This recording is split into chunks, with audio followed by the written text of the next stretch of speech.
Yeah, it's usually just right there. Whoops.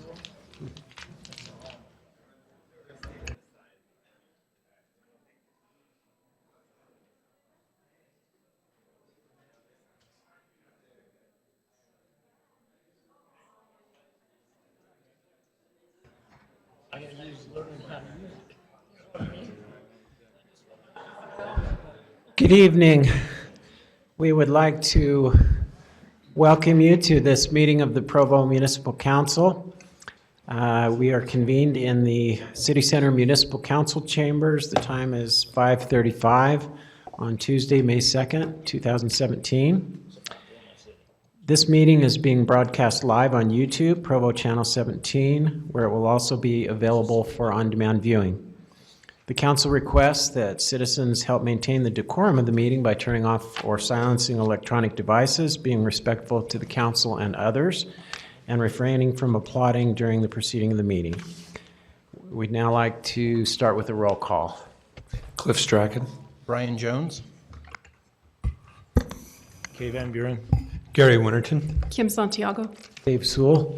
Dave Connect. George Stewart. David Harding. John Curtis. Wayne Parker. The opening prayer and the Pledge of Allegiance this evening will be offered by David Lewis.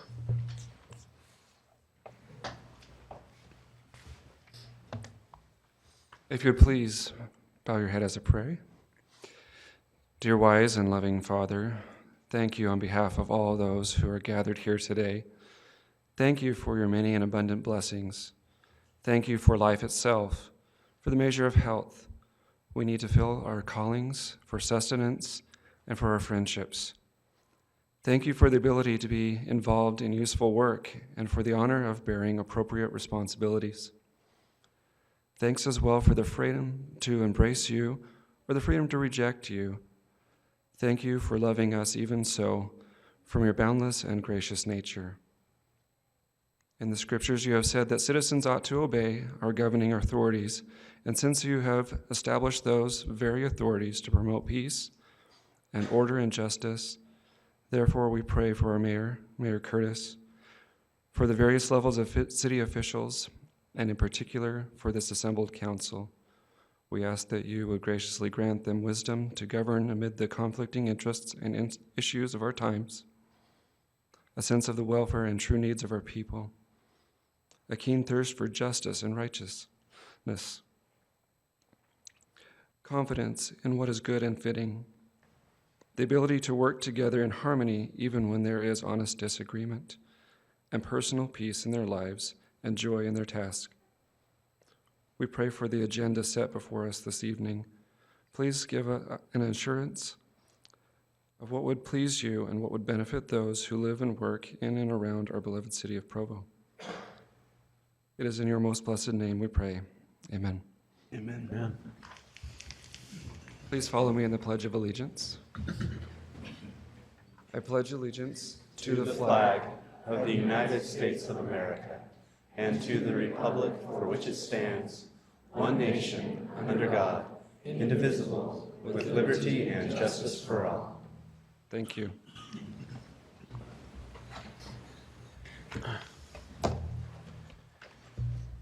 Thank you, Mr. Lewis. I really appreciated that thoughtful prayer. Several things you said in there really resonated with me and comforted me. So thank you very much. We have several minutes to approve this evening from the March 7th council meeting and the April 11th council meeting. Are there any concerns or questions about either of those? Yeah. Ms. Santiago. Mr. Chair, I did want to make one, well, I sent this to Ms. Weiss, but on, let's see, it was the meeting minutes for the April 17th, I'm sorry, March 17th. No, sorry, I'm trying to get my notes in front of me. March 7th or April 11th? I believe it's in the April, it's the April 11th meeting minutes. Line 569, where it talks about Mr. Corey showing the neighborhood meeting, or the neighborhood meetings part of the code. I'd just like to clarify that the current code language was placed on the screen, and Mr. Corey showed that the neighborhood meetings were located on that part of the code. I just wanted to make that clarification that we actually visually saw it. So, and I think everything else she has, so they're just nothing substantive other than that. Okay, is that something we could just change tonight, or did you want to wait until next time on that one and to review the? I think that's fine if everyone's okay with that, fix, and then, yeah. So you need me to make that change right now? No, just, yeah, that's fine. I just wanted to make that change. The clarification was that I wanted to see where it was in the code, and they put it on the screen. I just wanted to clarify that it was on the screen before, we moved on, so. Okay, thank you. Okay, so if there's no objection, then I think we're approving the March 7th minutes as is and the April 11th minutes with that change that was just noted. Is everyone good with that?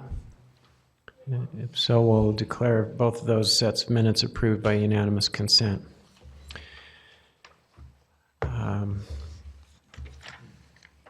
Let's see, looks like we are now to the public comment portion of the meeting. As indicated on the screen, a required public hearing will be held for certain agenda items prior to council action. After each such item has been presented, time to comment will be provided for all those who wish to speak. For items that do not require a public hearing, public comment will still be taken following presentation of the item, but will be limited to 10 minutes. At this time, 15 minutes have been set aside for an open public comment period, which is intended to allow comment on matters that do not appear on the agenda. Persons who speak during this time to an item that is on the agenda will not normally be afforded a second opportunity to speak during the comment period specific to that item. During any public comment period, each speaker will generally be limited to 2 minutes. Additional time may be given to individuals specifically invited to speak, such as applicants, neighborhood chairs, or others that may be representing additional persons. Please begin your comments by stating your name and city of residence. Due to noticing requirements, no formal action will be taken in this meeting on matters that do not appear on the agenda. Those with comments are invited to approach the podium.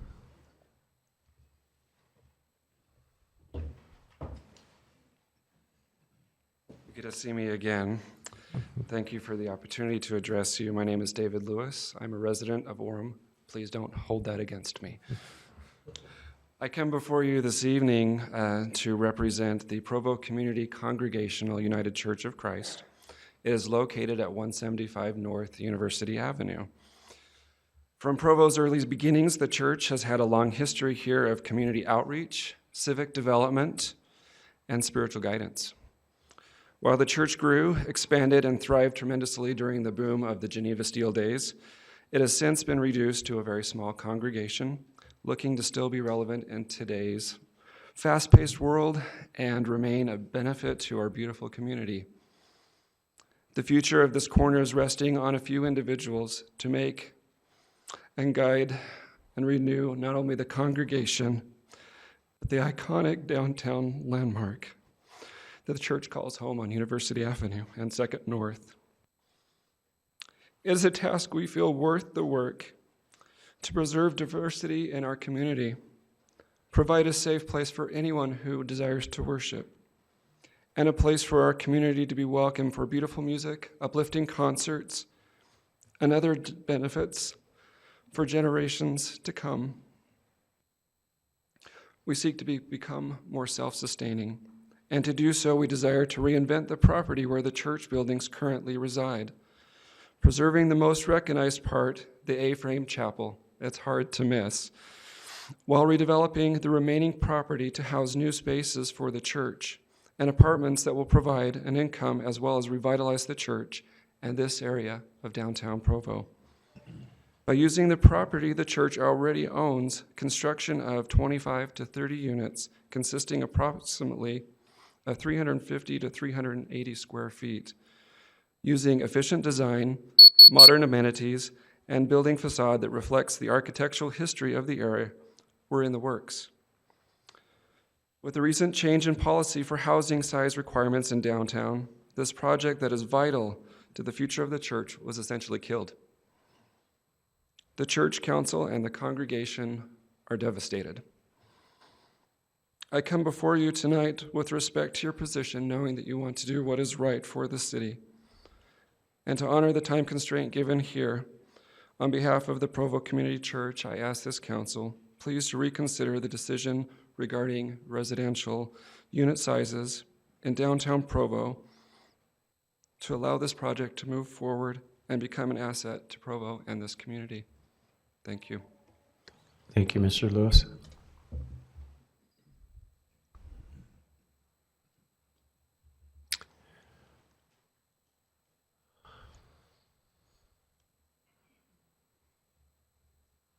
Hello, everybody. My name is Stephen Nordstrom. I live in Provo. I'm back. I missed the last one because I didn't realize that there were 2 weeks in a row. I appreciate the time that I have here every time I come. I'd like to share some thoughts about the issues of the lack of affordable housing, homelessness, poverty issues in our area. I appreciate that the council today in their work meeting spent time with Brent Crane and others to talk about some of these issues. And I just wanted to say it in the public space for those who might have missed that there is a housing shortage for low-income individuals and families here in our city and in the county. Like, the vacancy rate is extremely low, lower than it should be for serving this population. The number of motels that provide emergency shelter is diminishing. We have a couple apartment complexes here in town that are reducing the number of units that are providing for Section 8 or low-income housing units for individuals. And this puts additional strain on our community to help service everybody, not just the rich or the comfortably middle class. I realize that these are big issues, they're hard to tackle, and I appreciate that you're looking into it and you'll have a continuing conversation with those who work directly with these populations. I hope that Provo is thinking about this. I was really dismayed to hear about the zoning vote from the last meeting that the gentleman before me mentioned.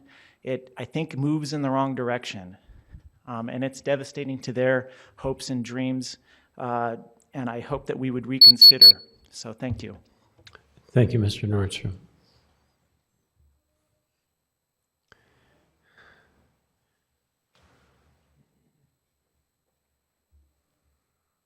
Hey, I'm Stephen Cope. I live in Provo. On that affordable housing note, just want to second everything Stephen said. Definitely a shortage. I've talked to a lot of folks, low-income earners who have been having trouble finding housing that they can afford. With the Boulders renovating and increasing their rent, that's going to be tricky for a lot of folks. Another thing, a couple weeks ago, y'all approved a grant for working on those underpasses on the Provo River Trail. And someone brought up flooding. I can't remember who brought it up. But one of y'all brought up flooding that's occurred on the Provo River Trail and the underpasses. So the guy talking about it acknowledged maybe unconvincingly that was an issue that they should deal with. And I just wanted to, there's been a ton of flooding lately along like University Parkway and over by Jamba Juice. Yeah, if you all, I don't know if you can do that, but just make sure that flooding's taken care of. That would be awesome. Cool. Thanks. Thank you, Mr. Coe.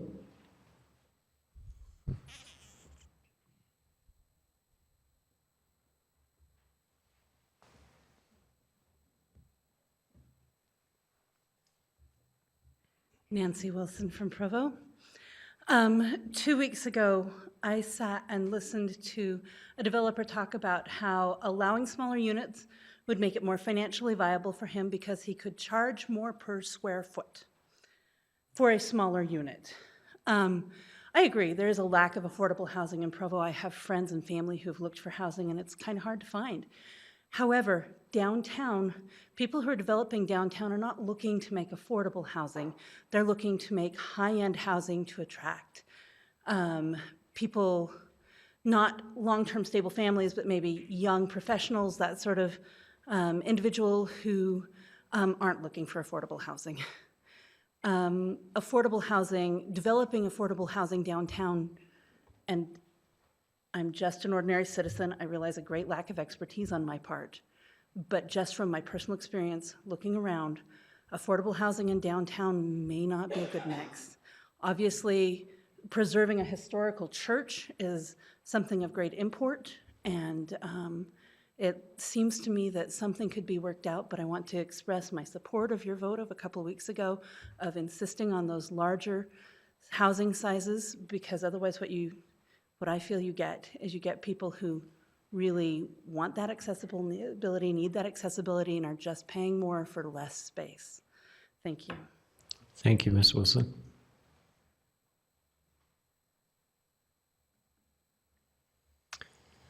Is there anyone else who wishes to comment during the public comment portion of our meeting? Seeing none, we'll close public comment and move on to item number 1, which is a presentation for Provology graduation, and Mayor Curtis looks like he's going to be presenting this. Mr. Chairman and council members, I'm going to join you out front here because I'd like to invite a large number of our guests to join me. And Mr. Sewell, if you will let me ad-lib, would you join me as well? Sure. Would like to have you help out hand out the certificates as well. And I'd like to invite Bree to come join us. Council members, as you're aware, we run a class called Provology, and we need to thank Mr. Parker for this brainchild and for getting it going, and a series of interns that have been amazingly effective in carrying this out. And nobody shines better than Bree, who is now back for your 4th Provology in leading it. And thank you. Bree, come on up, and Mr. Sewell, come on down with me. What I'd like to do is read their names, and Bree has a certificate form, and Mr. Sewell will engage you to help hand out the certificate to the right person. And then let me read their names, and if all of you would join me up here as I read your names, and so that the council and others can give you an applause when we're finished. All right. Andrew Lowell Richardson, Kathy Shannon, Chris James, David Bailey, David Ney, Deborah Weiss, Diana Darrington, Eric Chase, Jill Kosher, Joshua Pacheco, Judith Ann Rice, Kimberly Harter,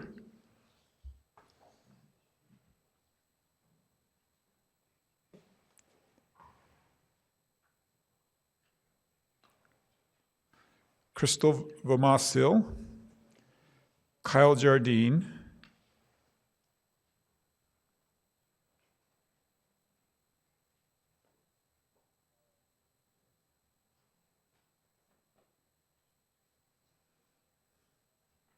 thank you, Chairman Sewell, for jumping in and doing this for us. Michelle Kafusi,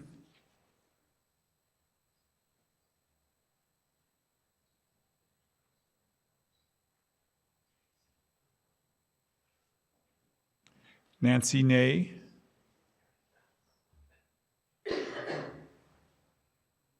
Rhonda Bailey.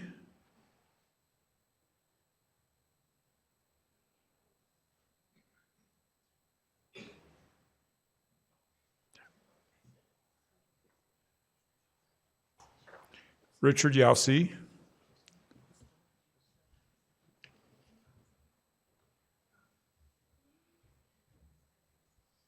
Roland Rice. Sarah Southwick.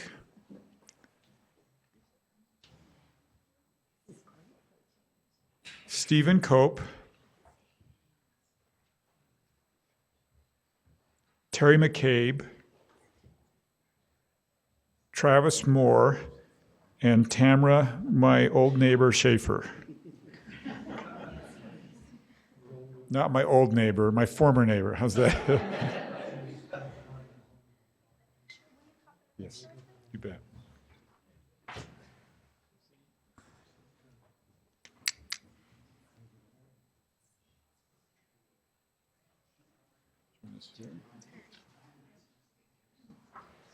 My fingers are a little slow, Mayor. We didn't give you enough notice.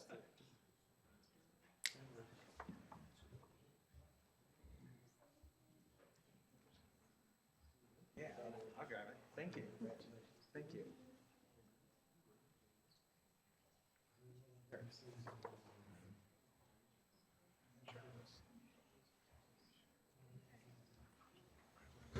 All right.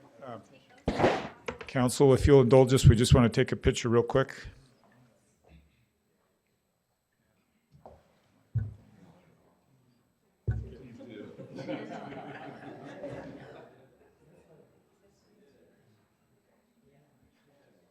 Okay, ready? 1, 2, 3. Great. Thank you.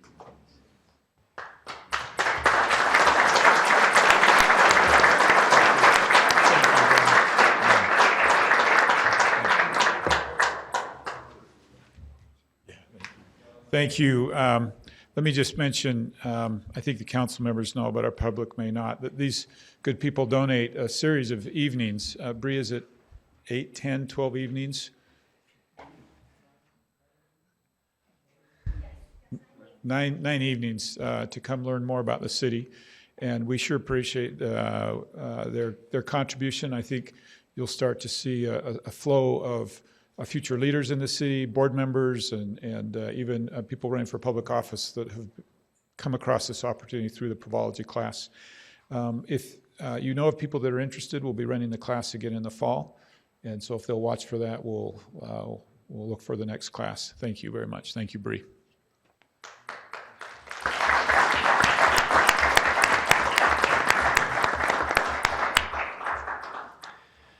Congratulations again to all the graduates. I might add, Mayor, we had a really interesting discussion this last time when we were there. A lot of great questions.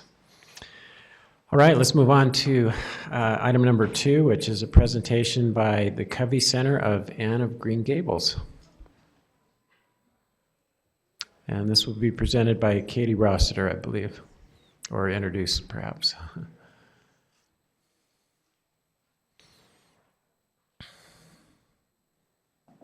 My name is Vicki Frampton. Katie has come down with the flu, so you get me today. I want to introduce Anne of Green Gables. This is the second time Covey Center for the Arts has brought it to our Black Box Theater. It's a great family fun play, and we just wanted to do a very quick presentation of that.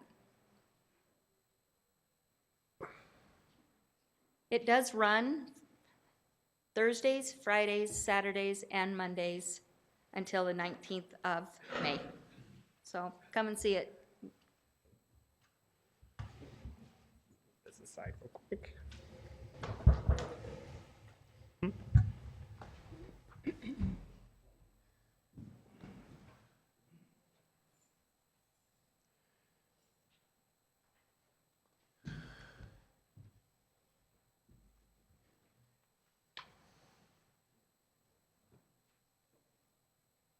I'm ready for bed now.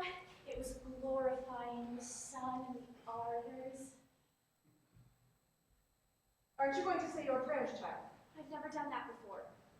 What should I say? You are old enough to pray for yourself, Anne. Just give thanks for your blessings and humbly ask for the things that you want. Well, I'll do my best. Oh, gracious Heavenly Father. That's the way the ministers say it in church, so I suppose it's all right for a private prayer. I thank thee for Bonnie and the Snow Queen and Rosalie the Sorrow Mare and Prince Edward Island and Matthew and Marilla. I'm extremely grateful for them. As for the things I want, they would take a great deal of time to name, and I don't wish to become tiresome, so I'll only say the two most important. Please let me stay at Green Gables, and please let me be good looking when I grow up. I remain respectfully yours, Anne Shirley. There.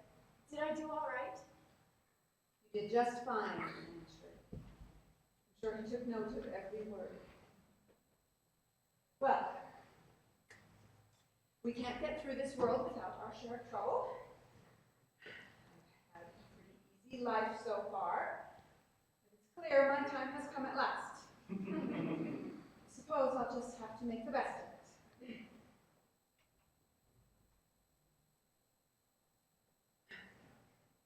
You'll have a home with us here, Anne Shirley.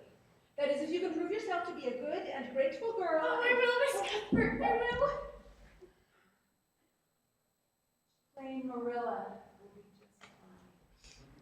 just fine.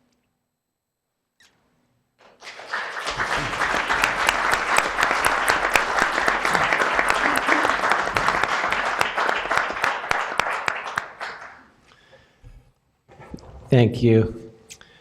My wife and I saw this last Friday night. My wife's a big Anne of Green Gables fan, and we both thought it was delightful. Thank you so much. Our third item will be a presentation from Elizabeth Thayer titled "Their Story is Our Story, the Refugee Crisis and Our Response." I'd like to thank Councilwoman Santiago for pointing this item out. There is no specific policy objective here, but we know there's a lot of suffering out there, and sometimes it's not always called to our mind, and we thought this was a good opportunity to raise awareness. So thank you for coming. Thank you. And so I'm Elizabeth Thayer. I live in Orem currently. This is my very first city council meeting ever, so thank you for letting this be my first one. Let's see if I can work this. There we go. I'm a Utah native, I'm an artist, and I'm a mother of 6 children. The reason that I'm here today is because I got involved, I helped start an organization about a year ago, and I'm still involved with it. It's called Their Story is Our Story. And when we formed it, it included myself, a filmmaker from Seattle, a photographer from London, a writer from Germany, and another woman in Germany who brought us all together, who regularly works in the refugee camps. Sometimes we call it TSOS, but Their Story is Our Story was started in response to the current European and Middle Eastern refugee crisis in order to give voice to individual refugees so that we can raise awareness and hopefully inspire empathy and action. And we feel this is important to share with individuals as well as government bodies. Last summer, we traveled to Greece and to Germany to meet refugees and learn their stories. We came back with over 18 hours of video interviews, thousands of photographs, handwritten notes, and over 50 sketches from life. This is one of them. When we returned, it felt like we were carrying a very precious burden, and ever since we've been doing our best to share these stories with as many people as possible. I wish I could tell you everything that we experienced. But I don't want to take up all your time. I only have a few minutes. So please let me share just a few things that I learned. The first thing is that they are like us. The people that we met were doctors, they were teachers, reporters, technicians, taxi drivers, professors, stonemasons, mothers, fathers. sisters and brothers. The ones that had made it to Europe at that point were most likely the people that had the means and the resources to get there. They were good citizens, they had good jobs, they had nice homes, and they were hard workers. All they wanted was another chance, somewhere that they could settle down and have a peaceful life. I don't know how many times I was told, especially by the women, I had a good life, I didn't want to leave, I miss my home. The second thing that I learned is that they have been through really very traumatic circumstances, more than most of us can appreciate. I'll try and give you just a taste of that in a couple of minutes. Most of the refugees that we met were either from Afghanistan or Syria. In Afghanistan, they've had war for almost 40 years, just going back and forth, and they still are. Syria is in its 6th year of civil war, and almost 11 million people have been displaced in Syria alone. We'll call this man James. He was a taxi driver. His brother was a police officer, and because he refused to get involved with the corruption in the police force, his family was targeted. So James was hijacked, carjacked, driven outside the city, stabbed 13 times, and left for dead. He managed to survive that, and he made it home, but his 3-year-old child was kidnapped, and when he didn't respond quickly enough, a few hours later, they slaughtered the child and returned it to his doorstep. And this is his wife. This woman is about my age. She was forced to marry as a teenager. When she was pregnant with her 3rd child, she was caught telling other women that they have rights under the Quran as women. She was dragged to the city square and shot in the knees. She spent 2 years inside her home, eventually recovered and walked from Afghanistan to Germany with her 5 children. A lot of them have to leave right away without planning. This man couldn't even go home from work. He received a letter that threatened his life, called his wife, said, "Meet me at X location," and they left. A lot of them have to walk long distances. Ali had his leg blown off by a car bomb when he was walking to school. When his village was massacred, he left and walked, carrying some nieces and nephews on one leg. And this is the distance that a lot of them travel from Afghanistan to the coast in Turkey is about almost 1,000 miles. It's the equivalent of walking from New York City to Seattle. It's a very long journey. For a lot of them, the worst part of the experience was the boat ride, which maybe most of us can't understand, but culturally, women do not swim. They don't swim in pools, they don't swim in the ocean, they don't go in water. So to ask them to get onto a boat that's packed full of people and cross the sea, I think at the shortest point it's 4 kilometers wide, so about 2.5 miles. It's like asking them to step off a cliff. It's terrifying. And when they tell their story, many times the women tear up at this point, and they start to shake and they get very upset because of that ride. This is a picture from one of the women that we met with her family. Most of them are just praying all the way. One woman, she said the boat started to sink, and so the people in charge, the smugglers, started grabbing bags and throwing them off the boat so that it wouldn't sink. And she said she had her backpack with the passports, all their documents, their money, and their phones was gone in an instant into the water. They lost everything. Another thing I learned that was maybe a little surprising was that it was really therapeutic and affirming for them to be able to share their stories. So it was therapeutic in that it was good for them to be able to talk through what they'd experienced. And it was affirming in that having somebody sit and listen to them gave them dignity and made them feel like somebody cares and somebody wants to listen. This really enforced my belief that what we're trying to do is important and worthwhile. And lastly, what I wanted to share is that the crisis isn't over just because borders have shut and maybe we don't hear about it on the news every day. These people have been through prior serious trauma, they've been through a really arduous journey, and now borders are closed, they're stuck in camps, doors are slamming shut, and they can't go back. They're being sent back, but it's basically a death warrant for a lot of them. And they have no idea what lies ahead, and hope is growing very thin for many of them. So, in conclusion, what's to be done? I invite you to look at our website, tsosrefugees.org. Follow us on Facebook, Instagram, YouTube. There are opportunities to share stories on all of these social media platforms. There are opportunities to donate, both to our organization and to other organizations that are listed on our website. You can get involved both locally and abroad, and you can be creative. There are so many ways to give and so many needs. This is a global crisis of immense proportions. And it's something that requires help from all sides, from the bottom up and from the top down and from every side. And so I invite you to figure out what you personally and professionally, individually and as a group can do to help the cause. By and large, in Utah Valley, we're a prosperous people. We have peace, we have homes, families, opportunities for education. We have so many talents and resources, and we have, I believe, a great capacity for good. I'm not here in front of the City Council to tell you exactly what to do, but rather to start a conversation and ask you the same question.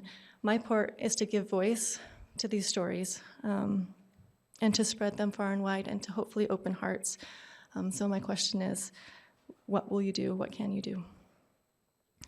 I thank you for your time. I have some printed materials, which I'll hand down here. And if you need more, please let me know. And I'm happy to answer any questions. And if there's any way that I can help you, please let me know. So thank you. Thank you very much. We appreciate the work that you're doing. Thank you.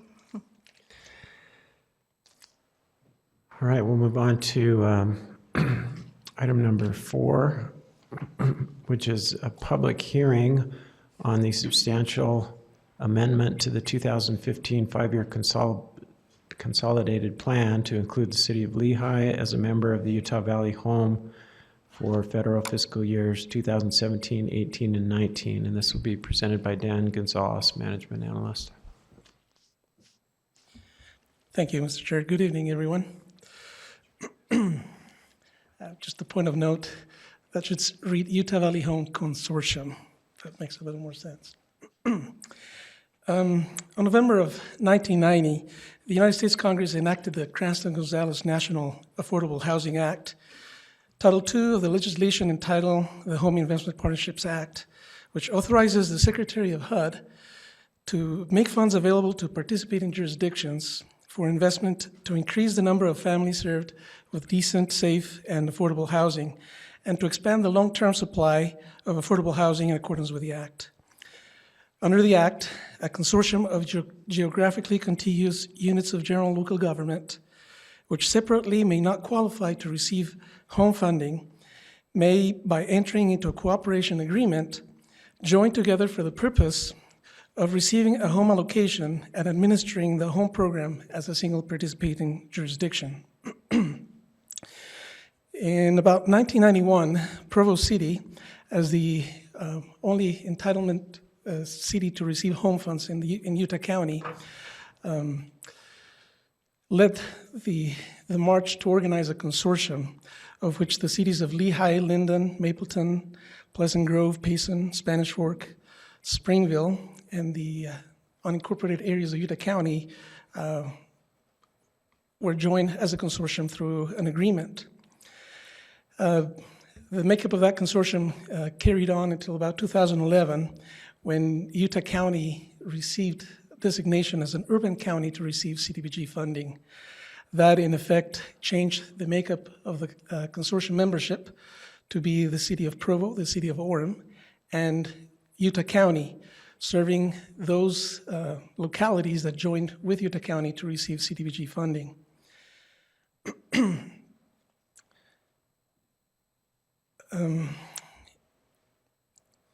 At that time, the City of Lehi had joined with Utah County to receive CDBG funding and therefore was benefiting from home funding with the county being a member of the consortium.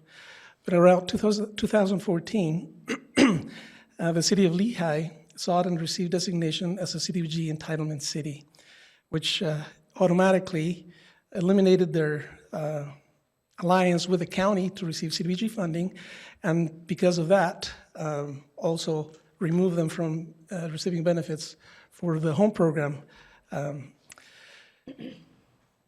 As a recipient of Home Investment Partnerships program funding, the city, as the lead entity for the Utah Valley Home Consortium, is required to prepare and submit to HUD a 5-year consolidated plan.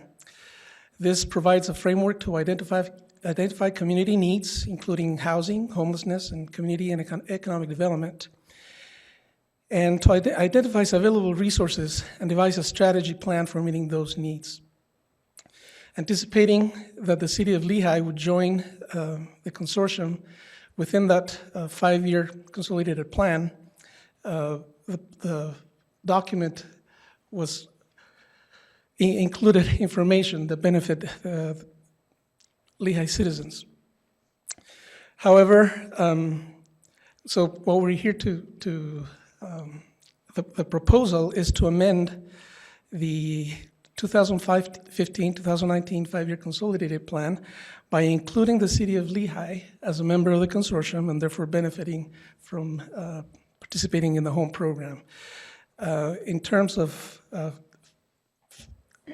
the document, which is a 198-page document, only 2 pages are the ones that are being revised.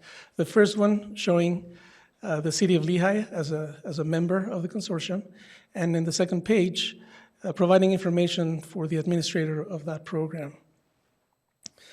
Fiscally, this represents about $30,000 of funding that would additionally come to the consortium through the home program. If you have any questions, I'm happy to respond. Are there any questions for Mr. Gonzalez? All right, thank you. This item is open for a public hearing. Are there any members of the public that wish to comment on this item?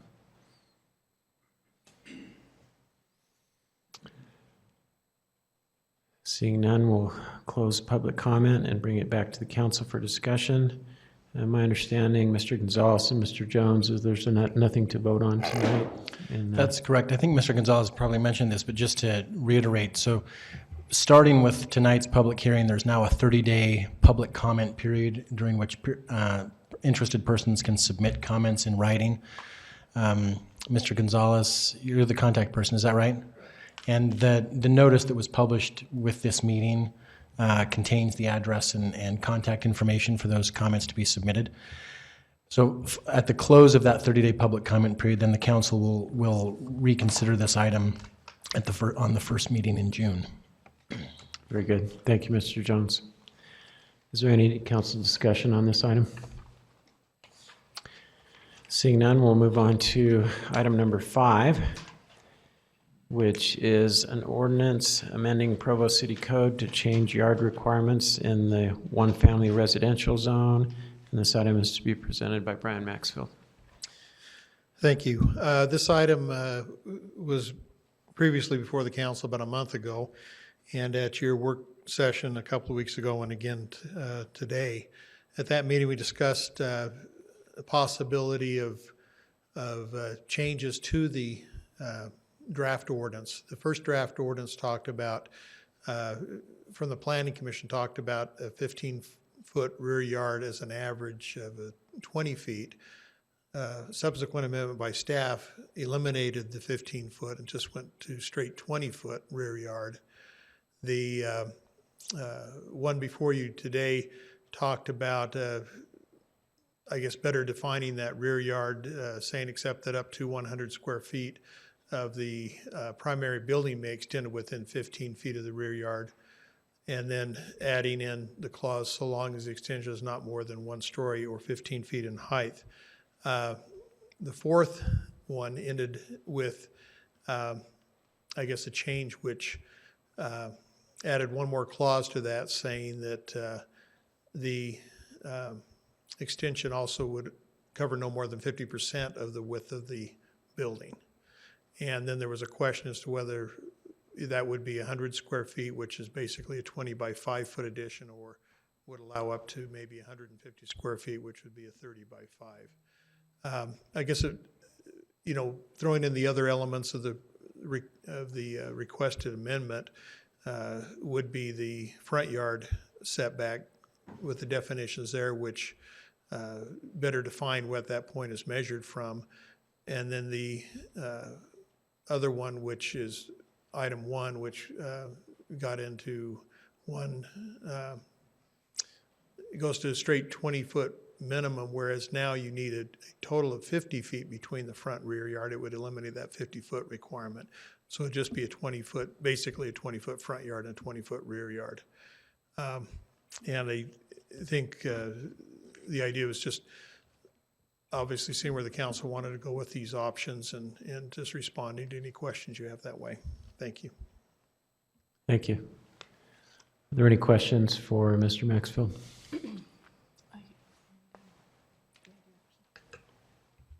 And in work session, we talked about the number of variances that you've experienced with front or rear yard setbacks. Do you have any numbers for 2015 or 2016 or this year?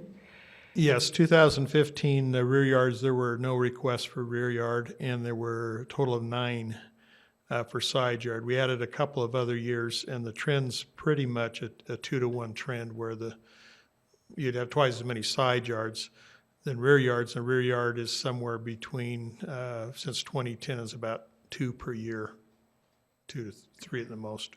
There were none in 2015, front or rear. There were none in 2015 and 2016. There were no rear yard Okay. variances in 15 and 16. So 5 and 15 and 4 and 16. Okay, thank you.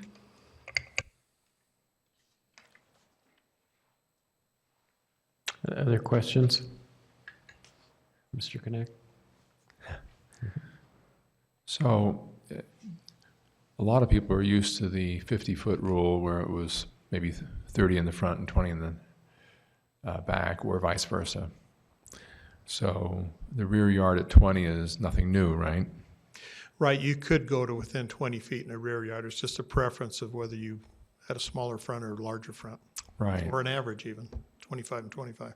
So the main thing about the rear yard is allowing this specific exception. Yes, the exception would be an addition that we haven't had before.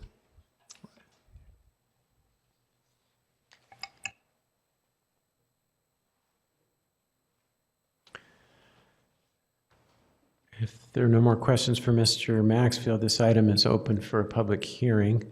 So we'll invite any members of the public that have come to comment on this item to come forward.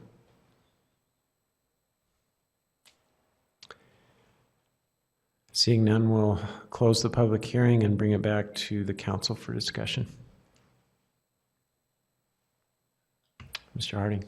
If you remember 2 weeks ago, in the work session, I was advocating that we move forward with just the straight 20-foot setback, in part because of the difficulties identified by the Planning Commission on how do you calculate that 20% average. And Mr. Van Buren was concerned about just going with the 20-foot minimum. With this new language, I personally prefer with just the first clause, not the second with the 50%, but with this new language of defining a square footage that can extend beyond the 20, but no further than the 15. I think it's an easier way to calculate and to enforce this rule. I would be interested to hear Mr. Van Buren's take if this addresses the concern that you brought up before.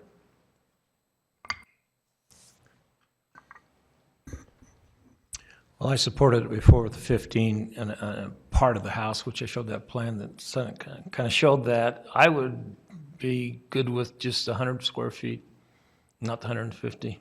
And I think that gives enough option that there would not be variances, and people can still get variances, but the thing about getting a variance, to even apply, it's about $600. Is that what, an application for a variance now? And so you don't have that initial investment that you don't know whether or not you're going to even get a positive answer anyway, so I just let you go ahead with this.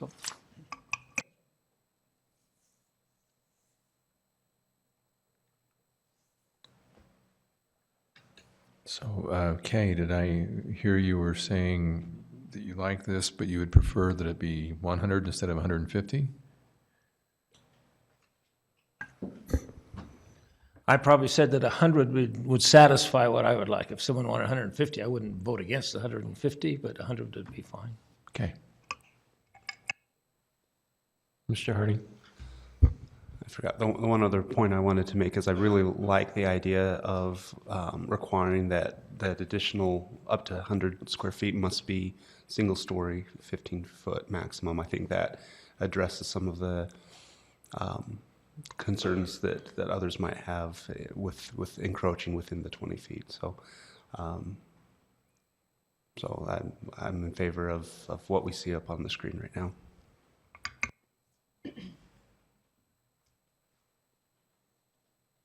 Ms. Santiago? I have concerns with this change. I feel like it was initiated. Well, I'm pretty sure this was the plan, was to allow those in the Franklin South neighborhood, those in the downtown or the urban core, the ability to increase the square footage of their home as their families grow. They're in smaller homes, and this would allow them to increase the square footage of their home so they could stay longer.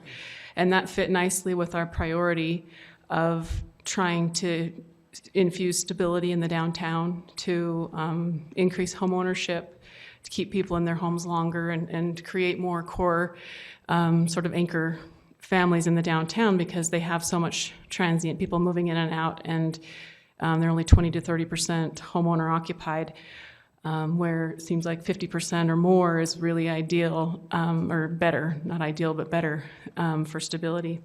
So I was on board with that. And then when this was made more of a citywide option, I started to have some real concerns about just how close we're putting the homes, and that it's kind of gone beyond what would fit nicely in our priority to this wide swath for the whole city. And when I see that in 2013 there were 3 requests for variances, in 2014 there were 5, 2015 there were 0, and 2016 there were 0, I start to feel like we have a solution in search of a problem. And I am not comfortable making this change where the requests are so few right now, and I guess we're not sure how much the variance costs. Mr. Maxfield, you looked like you were not quite sure. But that fee can be waived if it's, someone, I don't know, I know there's some flexibility there. So I'm having a hard time feeling the need to make this, and I'm seeing unintended consequences in other areas of the city where the idea of open space and having more space is more it's more comfortable. It's better quality of life when you're not right on top of each other. When you're living in the urban core, you're kind of used to that. Things are going to get tighter and tighter as you go, but when you live out away from the core, there's some areas where it's not ideal just to be stacked that closely together. And I feel like we should put some of the pictures that you showed in work session up on the board and show just how close 20 feet really is from property line. And when you think about maybe even 15 feet from property line, and then you add to that the fact that a open carport, or not carport, but open porch could extend 12 feet into that, you're 3 feet from property line. So it just feels very, very tight, and I don't feel like this one size fits all for the whole city. And I just don't see the need, but if you wouldn't mind putting some of those examples up and just kind of show what that looks like.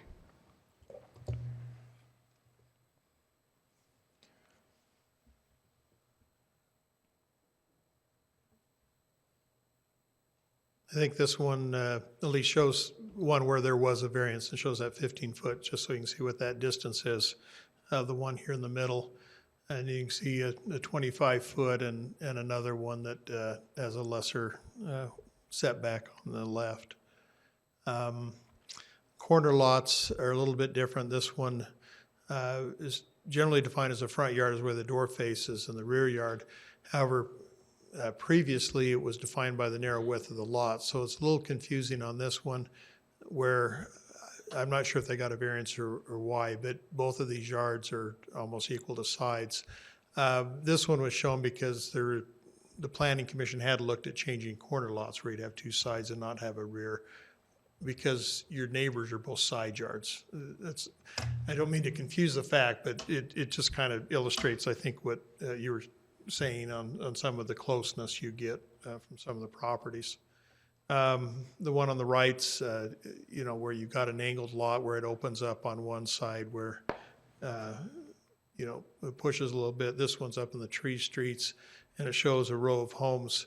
Again, the blue line was somewhat deceiving because the fence line's back further here, and it just hasn't been rectified with the air photo. But you can see there wouldn't really be room to expand anyway. They all have that narrower distance in the back.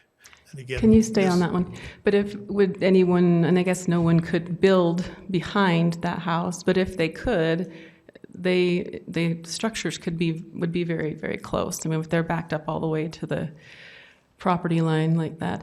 And I do have an example in my neighborhood where a home was built right in front of another one, and it just starts to feel, the quality of life goes down when you feel like you're living in a shadow of someone else's house. And anyway, go ahead. This one's interesting anyway because of the way the lot lines were configured. You notice these lots go deep from the street, but in this case it goes deep from the left, and so their backyard goes back. These yards cut off, yet this one goes back. So you have a whole jumble of how the yards come together in that case. And that's was the other aspect this one was showing. But you would get the possibility if this guy wanted to build a garage back in his backyard, he could build it right in that corner. So it's very hard to come up with a one-size-fits-all in that regard. This one's up in Indian Hills where I think what we showed on this one is what 5 feet further out would be. They have a 20-foot rear yard now, so it'd go out to about this point right in here. And that would fit, I believe it was the 100-foot distance. Not mistaken, whoops, I guess that's all. Is that, I'm familiar with, some of the flag lots, and that's a concern and another issue, and I don't know a great way to address that one. But. Mr. Ari? Thank you, I appreciate that. Just a quick note that these images on the screen are stretched, and so the aspect ratio is distorted on these images, as well as our screens here. Mr. Stewart? Brian? So the whole purpose of this is so people won't have to ask for a variance, but not many variances are asked for, so. And just one other comment, I was driving to a funeral in southwest Salt Lake Valley. Houses are so close together, and this would allow the same thing to happen in new developments here, right? Yes, there's still limitations on the percentage you can cover on a lot, so you could not build from end to end. And you're correct. I mean, the original intent was to allow people to stay in their homes as much as possible by allowing them to make additions rather than a lot of people express they've had to look for other homes because they couldn't make the additions. The wild card we don't know, and there's no way to calculate is how many people didn't ask for a variance because they didn't think they could get one. I don't know, if there's anything in there, but. But this would allow houses to be closer together. Yes, it would. It would, thanks. Mr. M. Buren? I don't want to continue this argument that long. The pictures that we've been shown tonight, I don't see any of those pictures that strengthen the argument. The argument that Mr. Maxfield just made is if you put a garage back in that corner, it would, and that's not what we're talking about. And houses in South Salt Lake being close together, that's a whole different, their zoning might be an R16 that only requires 6,000 square feet.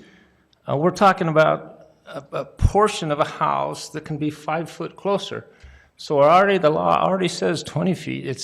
I mean, we're just going to these extreme arguments that I think we're being a little oversensitive on them or something, but it doesn't, I just think those arguments don't stand.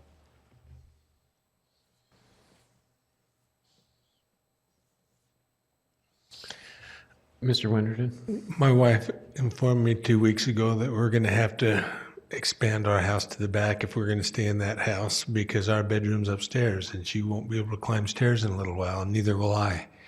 And so I just think it's an opportunity not only for younger families to stay in their neighborhood, but older families to also have the opportunity to adapt to their lifestyle and stay in the neighborhood that they've lived in for years. Thank you.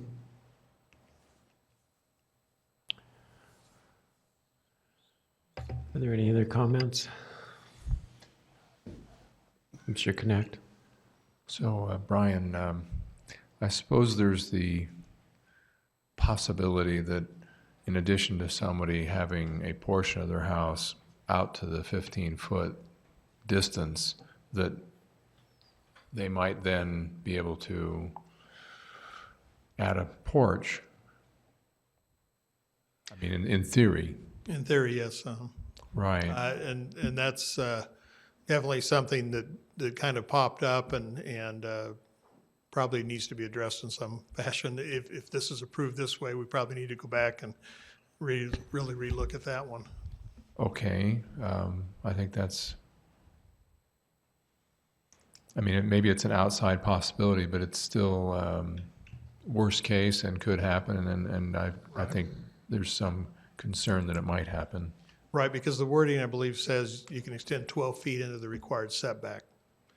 And so if you move the setback 5 feet, then you're down to 3 feet. Yeah. Mr. Stewart? If it's a concern, maybe we should address the concern before we pass it, rather than waiting. Okay, thanks.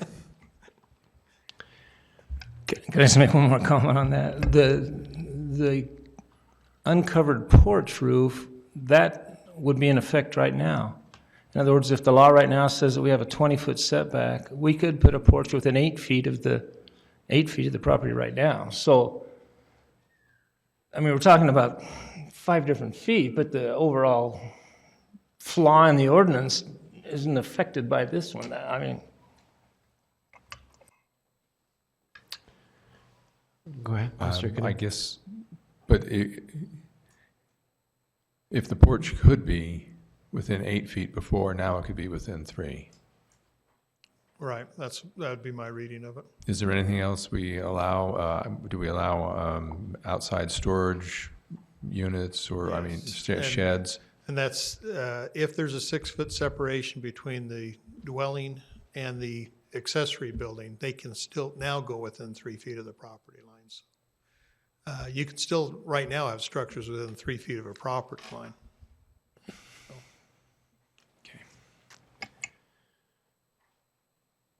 So if I'm understanding this right, there's really 2 pieces to this. There's the one piece that goes from 20 to 15 for at least that amount of square footage, and then there's the piece that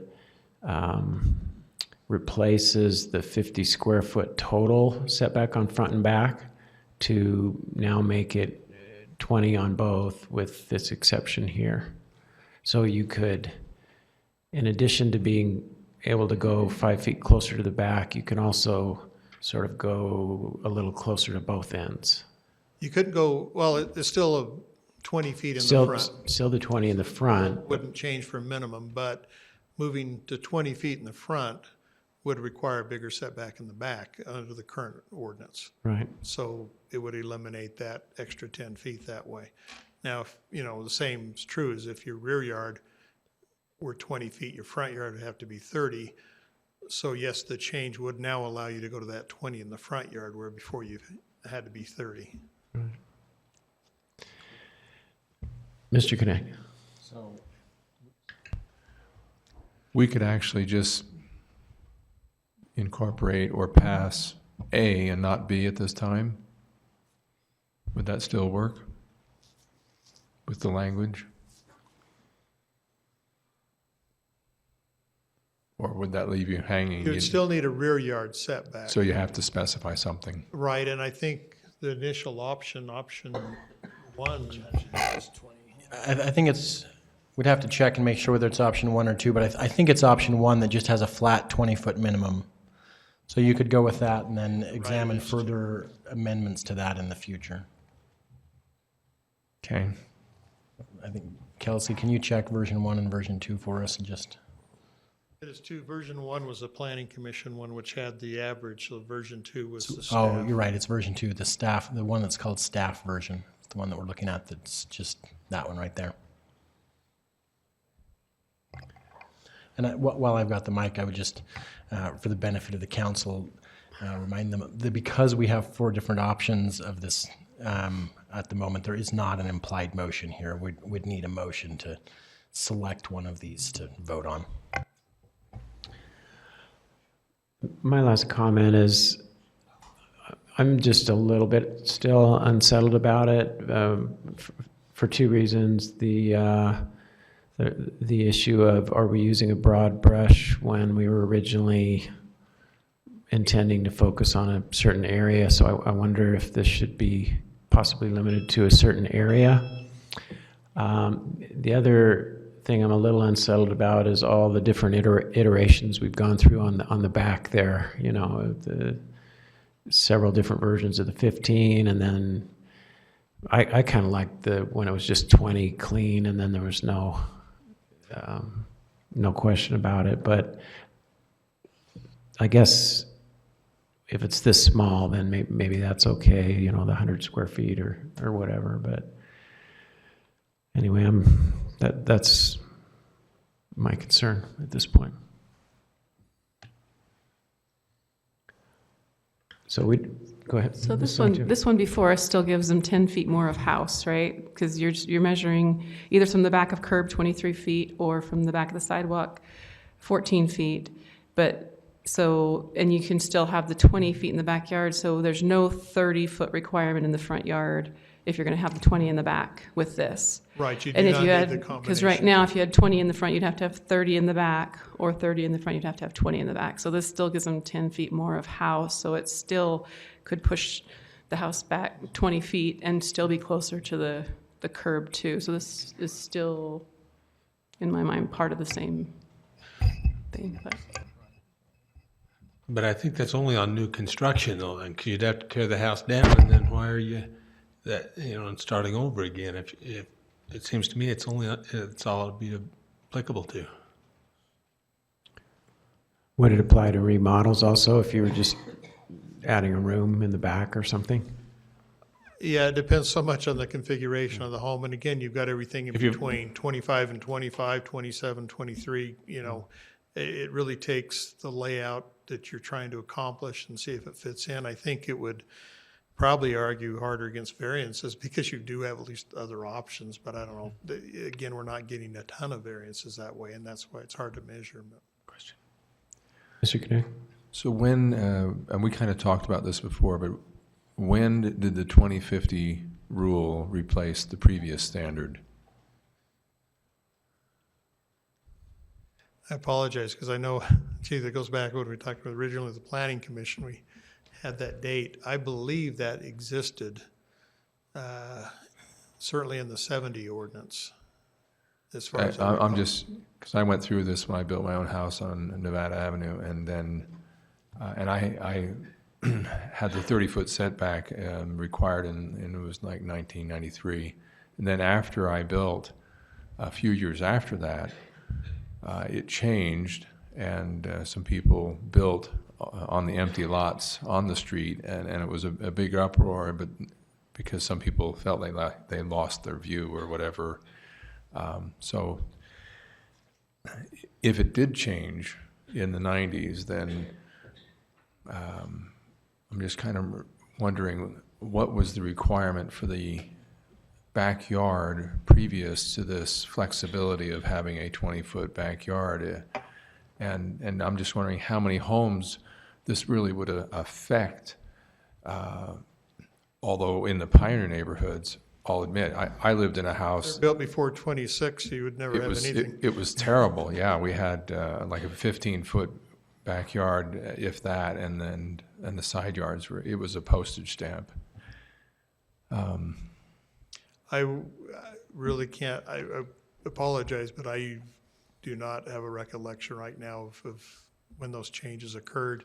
There are numerous little changes here and there. I mean, there was even one, a side yard could be less if you had a one-story home versus a two-story. And so it does change over the years. And,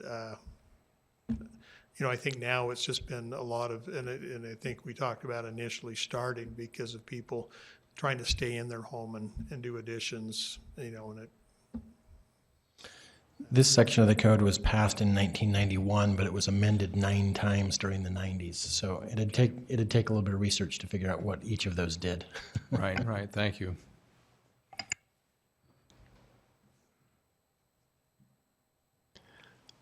Okay, so Mr. Jones, how many versions did you say we had to choose from here? All right. So what I'm calling version 1, it's actually titled in your materials as the PC version. That was the Planning Commission version, which sets the rear yard at a 20-foot minimum with a 15-foot average, right? 20-foot average, 15-foot minimum. Then there is the staff version, which is on the screen right now, which just sets it at a flat 20 feet. There's a version 3, which was published in your SIRE materials. I think if I'm understanding Mr. Maxfield correctly, say that this one probably is not the right one to go with because it's missing language that was added to version 4 about the 50% width. Right. So if you can put up version 4, Kelsey, and scroll down to, so this is the current version based on the language that was most recently proposed just today, and I would say if the council's decision is that they want to go with the 100 square feet that was in option 3, that you do that by changing the 150 to 100 in version, what I'm calling version 4. So you've got the PC version, the staff version, and version 4. Mr. Chair? Yes. I'd like to move that we continue this item until we have a single version to vote on. We have a motion to continue the item.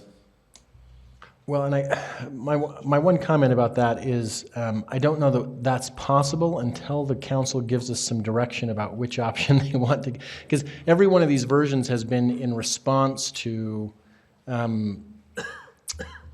suggestions that different council members have made about what they think the proper solution is. So I don't know how to bring back only one version to you until you choose which version you want.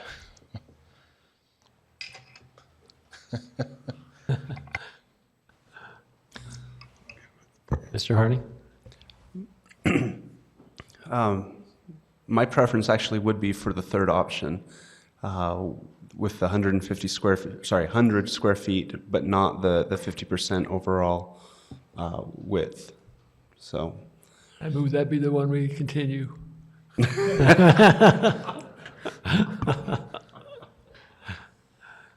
So we have a motion to continue the item and make number 3 the default, I guess. Is there a second to the motion? I'll second for discussion purposes. Is there any discussion, Mr. Harding? yeah, I think we do have some members of the public who are waiting to move forward based on some sort of adjustment. And if we truly feel like we need to take more time on debating whether to give that extra 5 feet, I'd propose that we go with the staff version, get the 20 and 20, and then take the extra time if needed. But at least get that in would be my preference. Well, if we're going to continue this question, my preference would be to at least get the 2020 in. I'd like to move forward, though. I think we're close. So. Thank you, Mr. Harding. And that sort of separates, there's really two parts to this, so. The one before us is not 20 and 20, it's with the 15 feet rear yard. Right. Is that the one you meant? The one with, Oh, the staff version oh, right here? that's now Okay. on the screen, yes. There is the provision in it that says 20 feet behind the sidewalk. I think that's where, in the front yard, that's 23 feet. That's not the entire requirement, but I think that's where the 20 and 20 comes from.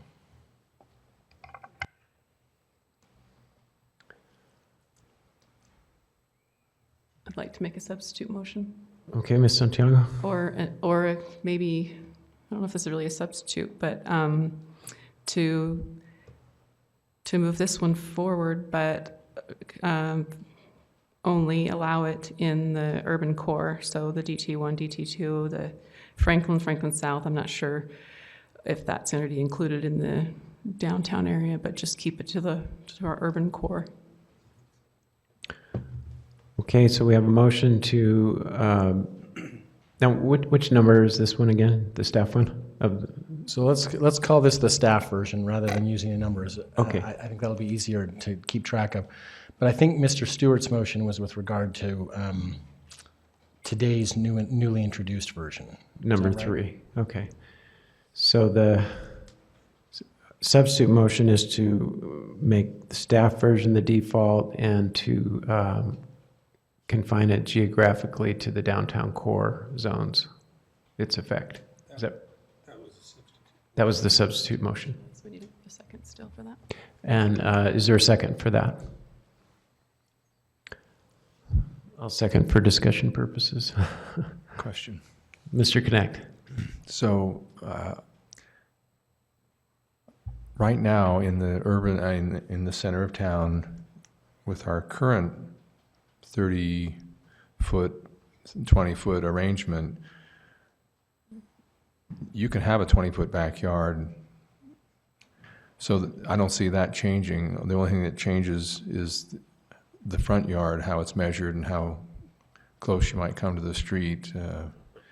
How does this, if we only did this in the urban core, how do you see this changing anything over the status quo? The biggest change you have in the Pioneer neighborhoods is the large front yard in a lot of the homes. It's not on all of them, but a large amount do have quite a large setback, and that's one of the things we noticed was really the anomaly is the current ordinance allows everybody else to be closer to the street than it does the Pioneer neighborhood because the setback was from the property line, which is a foot behind the sidewalk, where everyone else, the property line is to the street side of the sidewalk, and they have a much narrower park strip along that area. And so I think you're right. It'd be, for those large setbacks, I'm sure almost all of them have at least 30 feet. It's just, natural. So they would likely go to 20 feet. Now, the caveat on that is a lot of those lots are also deeper lots, and so it's very mixed in the Pioneer neighborhoods, just from the way, like the one showed where they rearranged the lots. And so you have some chopped up lots that it's hard to go with a blanket statement. There's always exceptions here and there, but overall, the front yard's larger. Therefore, they could go within 20 feet on the rear yards now. Right, so this would allow someone in the Pioneer neighborhoods to expand into their front yard, but if their house is already at the current standard of 20 feet, then they have no flexibility in the rear. Right.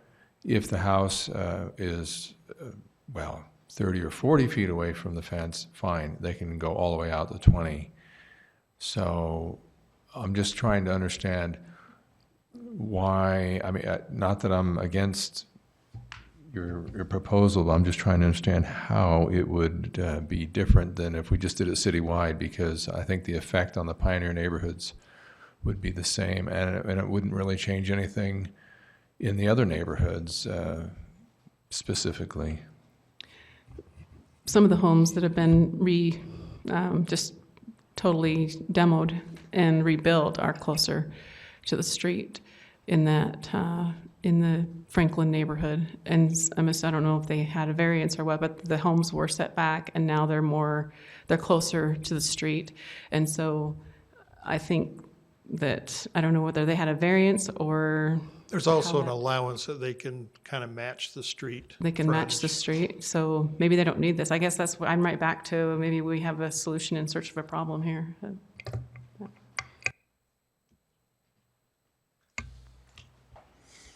Mr. Harding. We have 4 options in front of us, and the verbiage is there on how to get it done. I'm curious how we would limit this to the urban core. Would that be an overlay, or would we have an R18 for the urban core and a slightly different R18 for outside the urban core? I'm curious how that would be written into our code. I think the council's priority was the Franklin South neighborhood, those neighborhoods that are, most unstable as far as home ownership. They have the lower homeowner occupied areas.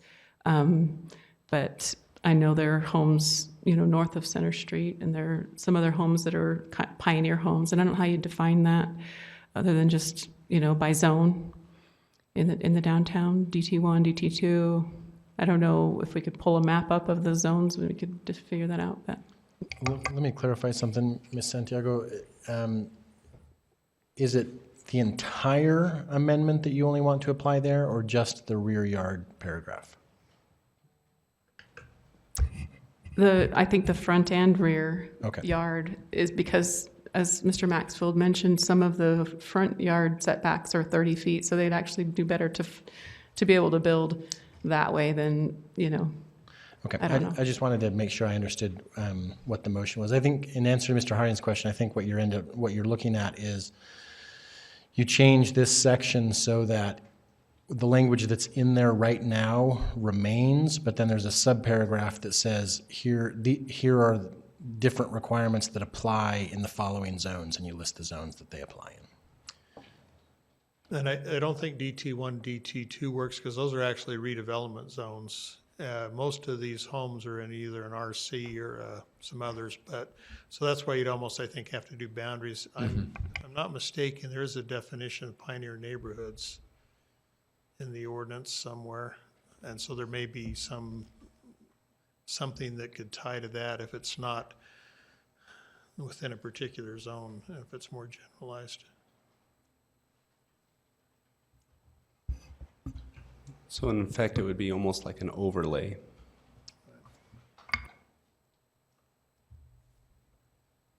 It's like a long meets and bounds description. Mr. Van Buren.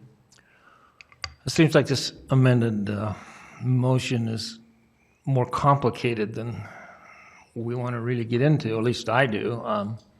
If we go back to I think the first part, the front yard change was going to be benefit to the whole city because of the different sidewalk locations and planting strip locations, and there was just nothing that was standard to decide what the setback in the front yard was. And so that first paragraph kind of clarifies that. So I don't know if Ms. Santiago, your amended motion is retaining that for the whole city and then doing a rear yard description for a specific part of the city. I'm not sure yet what that amended motion is. It was just for the downtown, it was just for the urban core or the pioneer. The pioneer homes are really what we're looking at. So if we wanted to define it as pioneer homes, my intent was not to do it for the whole city. If we wanted to define where we're measuring from for the whole city, if we had that first paragraph, but made it an average of 50 feet still, so that if they were, 20 feet from the front, that they'd still have 30 feet in the backyard. I don't know. And 20 feet from the front of what? You measure it 14 feet from the back of sidewalk or 23 feet from the back of curb. And if they, came back 23 feet from the back of the curb, then they would have to make up the rest of the 50 feet in the backyard. So 23, so then the backyard would be required to be 27 feet, which is more than what we're requiring now. Well, 30 right now, if the front Well, is 20. if you chose to do 20, you could have 30, but if you chose to put 30 in the front, you could have 20 in your back. Right, In the existing ordinance. right. So your proposition is making the ordinance more strict and not allowing smaller backyards. Is that your proposal then? Yeah. Is that your intent? Yeah, unless if we're going to focus this in the downtown, where we're fine with the homes being closer. If we're going to do it citywide swath, then I would rather have it still be an average of 50, but measure from the front, like the first paragraph states. Okay. Thank you. Mr. Connect? Okay, Brian? Here we talk about how maybe we started in the Pioneer neighborhoods trying to address some issues, and I'll admit it's difficult on some of these properties when they're, especially like Center Street or areas where you go, wow, it's just a mishmash of how do you measure. But I guess the long and the short of it for me is this would probably, considering the low number of variances, have the most effect out in the outlying neighborhoods where you're building new construction. Because if I, as a builder, can lay out a subdivision and my options are, instead of a 30-foot front yard and a 20-foot back, or vice versa, now I can have a 20-foot front yard and a 20-foot backyard, then all of a sudden everything can be condensed potentially, and you get more density, or things end up being closer together because nobody has a 30-foot backyard ever. I mean, maybe they could have, but potentially they could all just have 20-foot backyards and 20-foot front yards. Yeah, the one wild card, and again, this is the hard one to really put, to even explain, is the 40% coverage requirement. So you cannot still build out from side yard to side yard, or I'm sorry, front yard to rear yard, because you would exceed the 40% coverage. If you built, and depending on the lot size, from setback to setback, you'd be at about a 56 to 60% coverage. And so that's what keeps that from occurring that way. I think some of the original thought with Planning Commission is they felt it would get rid of the same style of home. You would get some longer home, some twists and turns. And so that, was another thing in the design that came into play, but they did not want to change that percentage of coverage in doing so. Okay, that's helpful.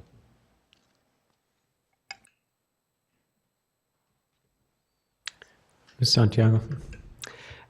I can see how that in new areas where you're building new, where that could come into play. Also, in my neighborhood, though, there's a lot of redevelopment happening. Homes have been there since the 60s, and people are moving in and just like renovating the entire thing, adding on and those kinds of things. So in an area where, people have lived there for 40 plus years, and to have a home that could build out closer and deeper and all of that, I mean, it does change the feel of a neighborhood that's more open. So it does have impact in some of the older neighborhoods that are now turning over with younger families, or people are coming in and just really like changing the look and feel of the whole home. And so that I'm getting concerned, neighbors asking about those types of things.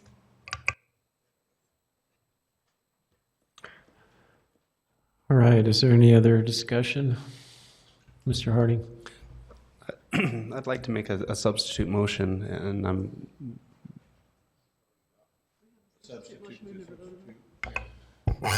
Well, this is probably where our new rules come into play. Under our old handbook rules, we had a rule in our handbook that there could only be one motion of each type. But we've done away with that rule, and under Robert's rules, there's no limit on the number of motions, so you can make a substitute to a substitute. I'm fine resolving the motions beforehand. I'd prefer to do the third option with the 100 square feet. If there's not enough there, I'm okay moving forward with the staff version. I don't recall exactly what the other motions are that are currently there, but I don't believe I'll be voting for either of those. Question, Mr. Knack? One more, Brian. One more. So you brought up... Which motion you're on, I have no idea. No. You mentioned the lot coverage. Right. And if we were to have somebody that wanted to add on to an existing home, it's not stated here, but is that something that you also consider and would say, hey, you can't go too big because you have a lot coverage requirement? Right. You're supposed to add the main building as well as any accessory buildings. Not every addition or accessory building has a permit, and so sometimes it can get tricky how to do that, and I'm not sure whether we catch everything, but there is an attempt definitely to still measure that percentage.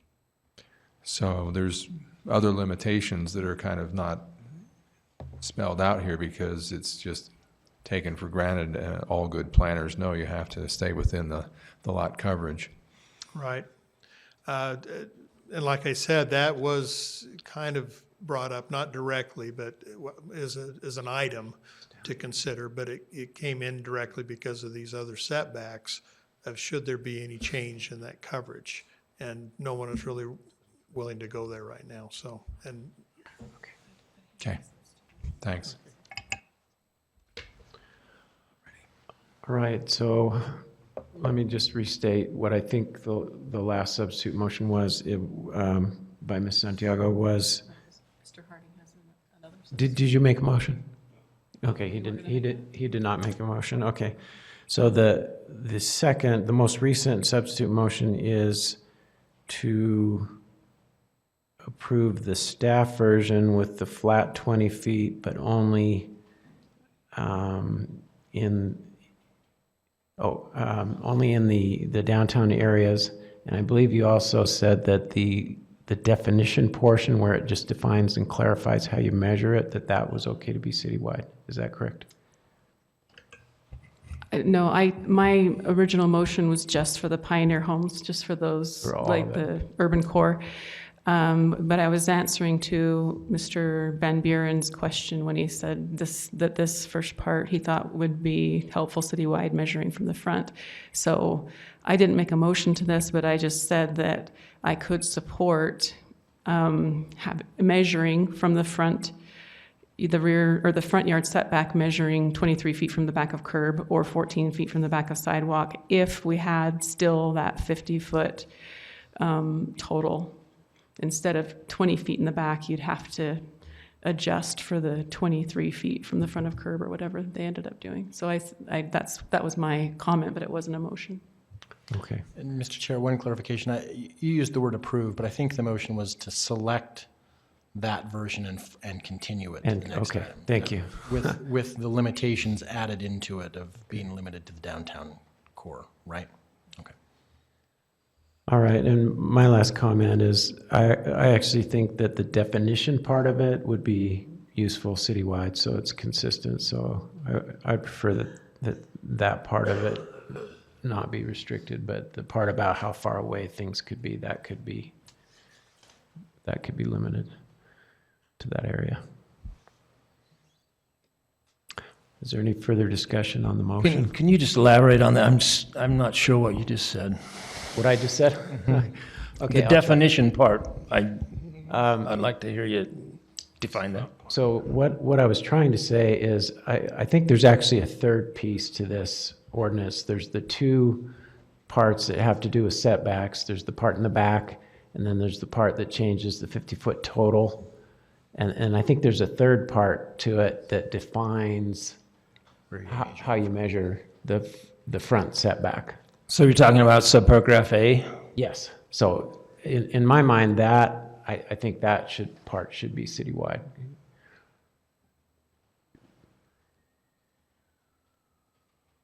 just for consistency. Okay, so in reality, then that's limiting what our ordinance has said in the past with that definition. Okay, could you explain that? Before in the past, we could choose if we wanted 20 foot in the front and 30 foot in the back, we had that choice. Right. Now we're taking that choice away. Let's see. Well, can I? do you mind if Yeah, I- go ahead, save Mr. Jones here. 2 points. One is that although Mr. Sewell, Chair Sewell has expressed a desire to have that included, that's not in the motion that's currently being voted on, just to clarify that. And then two, I think what you're talking about is that even though A and B, as they are on the screen, would only apply to the downtown core neighborhoods, you're expressing a preference that the old version of the ordinance that would apply to the rest of the city be reworked, not to change the 50-foot total, but to clarify where you measure from. So it's not adopting a wholesale citywide. It's taking the elements out of A that define where you measure from and adopting those citywide, which would require further tweaks to the ordinance, I think. That was what my I intent, understood. thank you. I don't think. But I if that is expressed- adopted, it changes the way on how you can lay it out. Because if you have to be 20 foot from the sidewalk for your house, then you've already got the 20 feet. That means your yard has to be 30 feet in the back. Or if it's the 23, then the most it can be is 27. So we're giving less discretion to a property owner on where to put their house if we adopt that without changing the backyard setback, I think. Maybe I'm not understanding this. Wasn't there a 20-foot minimum in the front already in the old ordinance? Or If there's a sidewalk,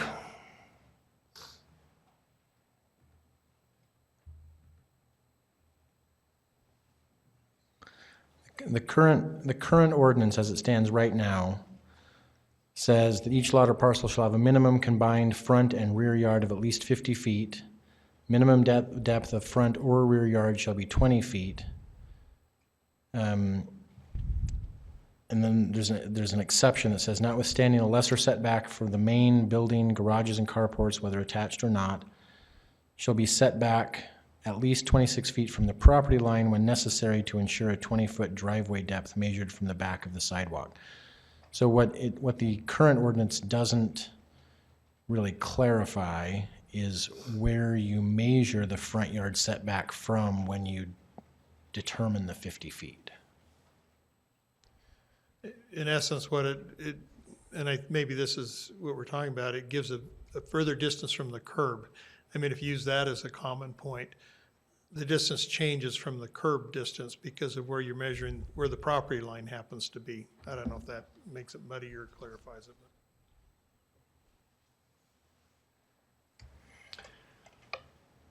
all right. I guess my feeling is if we're going to be more restrictive with this ordinance, I just assume we didn't even have this ordinance, so we just stay with what's written in there. It's a lot more complicated because it's very hard to figure out where you're measuring the front setback from. But to do it and then restrict it, it would be more detrimental than trying to figure out where the property is. I'm having a hard time understanding why this would be more restrictive, because you're just measuring, you're just defining a point of measurement from the front.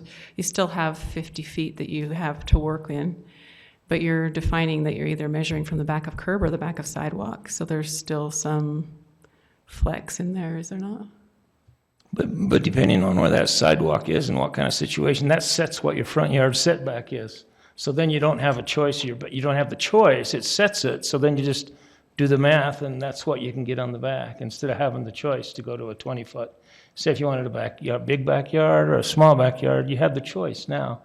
But if we set this here, then that takes the choice away. I'm not sure I'm catching. It seems like the minimum is just that, a minimum. No one's going to get closer than 20 feet to their property line or 23 feet from the back of the curb. So they're going to have the flexibility of going that close to the street, but they can be back 30 or 40 or 50, And they can build a house on it doesn't require them to build it close to the street. And it doesn't require the back of their house to be 20 feet. It can be 30 feet on the back. Minimums are just that. It's how close you can get to that front or back. Or am I missing something? Point of clarification. Yes, Mr. Stewart. Here's the current discussion, doesn't relate to the current motion. Can we vote on the current motion? Okay. So, yes, is anyone unclear on what the current motion is? I can restate it.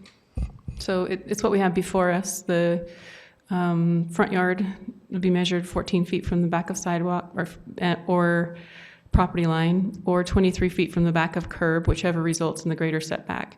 However, except where approved through other provisions of this ordinance, all garages and carports shall have a minimum setback of 20 feet behind the sidewalk, or where no sidewalk exists, 26 feet behind the back of curb. And the rear yard would be 20 feet minimum, and this would only apply to pioneer homes in the urban core. Both A and B, or just B would only apply? A and B. A and B. And have we defined what the urban core is and what a pioneer home is? I don't know, Mr. Maxwell, do you have that? 'Cause I'm happy to change that to the Franklin South neighborhood, but I think there would be other homes in the downtown that might benefit. What if it's a pioneer home out in West Provo? Did you find anything, Brian? I started looking, and then they asked another question. I switched back to the other I know there's one when you deal with the carports, and that's why I'm afraid, is it just dealing with carports where it's described? Now, again, remember, and I think it's a valid, I'm not casting any doubt on the question. It's a good question. Well, it'll need to be decided, but remember that as the motion was originally made, that we're not actually defining that tonight, but that this version of the ordinance would go back to staff to come back in 2 weeks with that question answered. I do not see a definition of pioneer neighborhoods in the definitions section of the zoning code. My intent in defining it just to the urban core is that that's where we're trying to strengthen the long-term homeownership. I don't know that we have as big a problem on the west side or the north side or the east side, but we know in the downtown we do have. We've heard a lot from that neighborhood that they need more stability, more long-term homeownership, and so that's why I would like to focus on that area with this. And I just have one more comment. This really feels a lot like a work meeting at this point. I'm really not that particular at this point as which version becomes the default, but I would like to see this go back to a work meeting, and then we could change potentially what the default is at that point. So, any other comments, Mr. Harding? A couple. One, was your motion to pick a default and then continue it, or were you thinking that we would vote on it tonight? The idea was to pick a form that we could, sort of agree to send back to planning. That was mentioned before I made my motion, so I didn't make it part of my original motion, but I thought that was an understanding that that's what we were doing, is trying to find a proposal that we could send back to planning.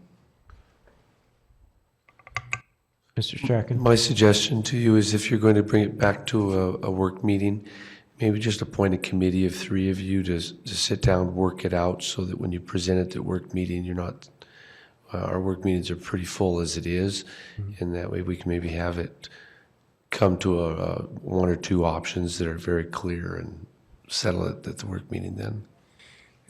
And my other comment is that I believe we have one resident here who is interested in this item, and he does not live in the pioneer neighborhoods, but he lives or would like to build a house in West Provo. So I think there is interest in other areas as well.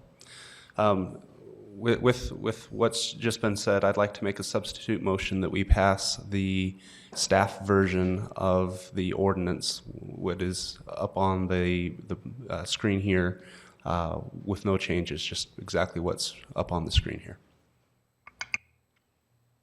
Passed tonight.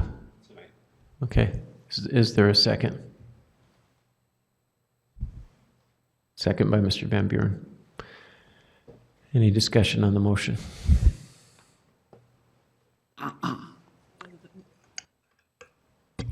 think it needs a lot more discussion than a vote right now, but that's my thought. Any other discussion?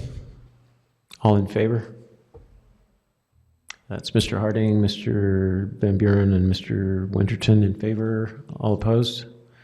Mr. Stewart, Mr. Connect, Mr. Sewell, and Ms. Santiago. Okay, so now we back up to the second most recent motion, which is Ms. Santiago's to send it back to a work meeting as she just, in the form that she just described. Any discussion on that motion? I'm going to vote because I still think it needs to go. We look at something citywide here. I don't think it's just limited to the downtown neighborhoods. I think there's a great need in other places for this also. Okay.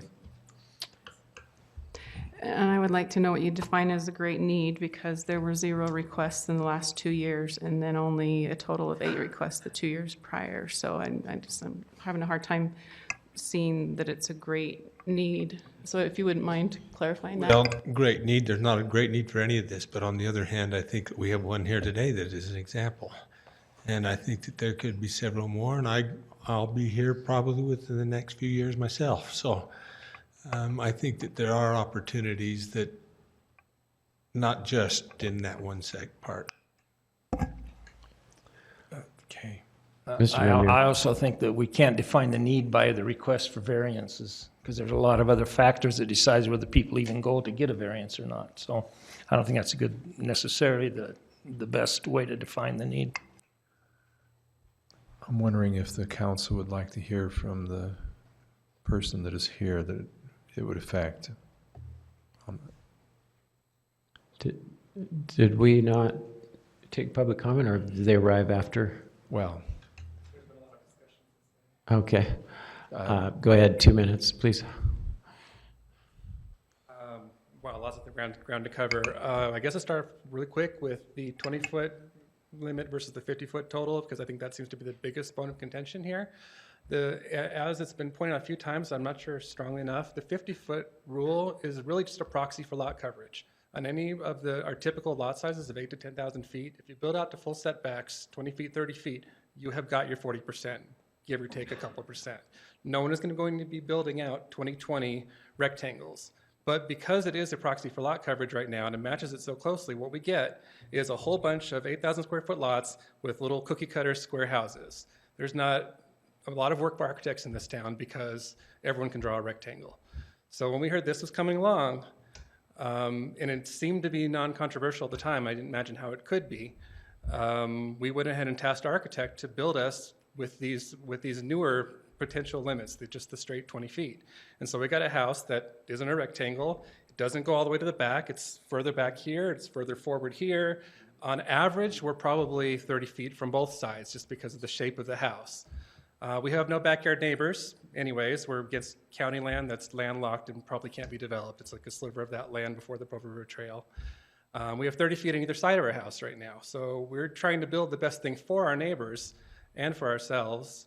And if we can't do it, as I've mentioned to a couple of you, our mitigation is we're going to lop off a bay of our garage, and it's going to go against the setback. And all of a sudden, our neighbor is going to have this accessory building next to the property line, because that's the only place to put that third garage bay that we want. This is the second house we built in Provo. We built our first house just a few blocks away from here over 20 years ago. And we're just really excited to do this. And this is the third consecutive council meeting where I've taken the entire day off of work to watch the work session and then come in. I've spoken to you twice despite having generally crippling social anxiety, and it's getting very frustrating. I feel like the fears that have come up are either unfounded or based on one very extreme situation. I've seen the house in your neighborhood you're talking about, the flag lot by the church, and my goodness, that it was a horrible thing that happened to them. That house was built there. But the house it was built there according to current ordinance. The size of the house means, based on lot coverage from what I can see, they don't actually have a lot more room. They could move back, and there have been mitigations brought up, such as doing a lot line adjustment to help prevent anything else from happening there in the future. So yeah, I think there are a lot of benefits throughout the city for people like me, as well as for like legacy residents that want to stay in existing homes. Thank you. Appreciate that. So I'm going to vote for any motion that continues at this point, because I think I'd like to take one more crack at that. But any other comments before we vote? Seeing none, I'll call for a vote on Ms. Santiago's motion. All in favor? That's Please restate the motion. Yeah, so the motion is what we have before us right now. Would you like me to read it again? I'm sorry. Voting for this. So it would be this one with, but just for the urban core, the pioneer homes, yeah. Those that, yeah, that kind of meet our priority of trying to increase the home ownership in those areas, in the downtown areas. continuing it and setting that as the default, right? Mm-hmm. Okay. To continue this, send it back to the planners. Mr. Knecht.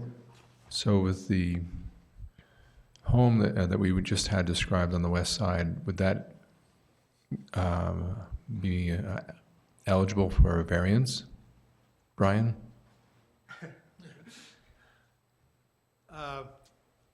You can apply for a variance. I guess the question is always meeting the criteria that the state lists, to grant a variance. One of those being self-imposed hardship. Is there something unique about your lot that doesn't fit the neighborhood? Is there something that's different that you don't enjoy the same substantial rights that somebody else does? You'd have to prove that somehow. And I don't know. I don't know the exact neighborhood situation or anything else, but variances are meant to be a little difficult, at least. So. Right. Mr. Harney. If we're sympathetic to that story, if that's the kind of thing that we would like to allow, we shouldn't force people to go through variances. We should make it allowed. So I have a question for Mr. Maxfield. So with, if we went with subparagraph A and measuring from the front, yet kept that 50-foot, you feel like we would be able to get any variation in there? In the, there's no way to get this kind of variation. If we did that, I'd almost want to go back and re-look at it and write the measuring point into the existing ordinance, because I'd have to see how it would affect that, but I understand not eliminating the 50-foot combination. But I think I would have to get with Brian Jones and go back and see how to word that. I don't know that we could certainly I wouldn't be ready to do that tonight. And would that prevent having like the homes right up on top of each other? I mean, it seems like with the 50-foot requirement still in there, that would prevent that part of it. But would it allow a different, unique design in the home? Is there something that's preventing people from having a unique design because of that 50-foot requirement? Again, in most cases, that would pertain to the newer subdivisions, where you have a lot more cookie cutter lots. It's almost a stamp out on a lot of them. If you've got an 8,000, they're 80 by 100 or something close to that. Most of those are pushed up. It's almost like going through everything. I don't think it would change anything, because this is the same thing that they now have. Again, if you take the 14 feet, add the 6-foot sidewalk, it's 20 feet. That's how that adds up. So it really wouldn't change anything in those neighborhoods. In the pioneer neighborhoods, it probably causes, again, it's a larger setback in the front of the pioneer neighborhoods because of where it's measured from the back of sidewalk instead of the inside street side. So those would continue to be back. I don't know a great answer for that. I'm sorry. I don't know how to. Thank you. Mr. Stewart. This additional discussion has helped me vote against your motion, because it just too unclear to me what's going to happen. I hear too many what ifs. So I'll vote against Kim's motion. Okay, are there any other comments before we vote? All in favor? Or were you going to say something? Okay, so we're voting on my motion right now? Right now, To yeah. send this back to planning? To continue the item and set the version that you described as the default, but we could end up changing that. So Mr. Stewart, I just need a little more clarification. So my motion was to have what's before us. So the measuring, to be able to measure it as planning staff. Basically, this is staff's recommendation, right? This was your recommendation for what you wanted us to do. And I'm just saying, let's focus this on the pioneer neighborhoods where it was first intended. But you're not comfortable voting for that? Because you don't want to focus on the downtown, or because you don't like the staff recommendation? I'm not comfortable with anything. You're not comfortable with staff recommendation? I'm not comfortable that I understand what's happening, and I'm going to vote against your motion. Okay, well, I guess I'm confused. Be continued. I think Cliff's suggestion was the one I would favor, but I don't think I have the votes for that. But what was your recommendation? Oh, to put a committee together? My suggestion would be that you move to continue it or refer it back to the work session, but at the same time appoint a committee of maybe 3 of you, an ad hoc committee, to sit down and work out the details and then come back to the work session with the recommendation. Okay. All right, well, I think we have a motion and a second on the table. If there's not any more discussion on that, we need to vote on that first. All in favor? That's Mr. Sewell and Ms. Santiago, and all those opposed is Mr. Harding, Mr. Stewart, Mr. Knacht, Mr. Winterton, Mr. Van Buren. Okay, so now I think we're back to Mr. Stewart's motion, if I'm remembering right, which was to continue the item and set version 3 as the default. Kelsey, can you put up, I think it was actually, I'm sorry, what did you say? Repeat. I would like to amend my motion to include what our executive director said, that it go back to a work session and a committee of 3 be appointed to bring us back something that we know what we're voting on. Is there a second to that motion? Mr. Knecht has seconded the motion. Any discussion on that motion? Who would like to be on that committee? How long do we think that committee is going to take? We have people who would like to move forward with. I'm sensitive to any more delays.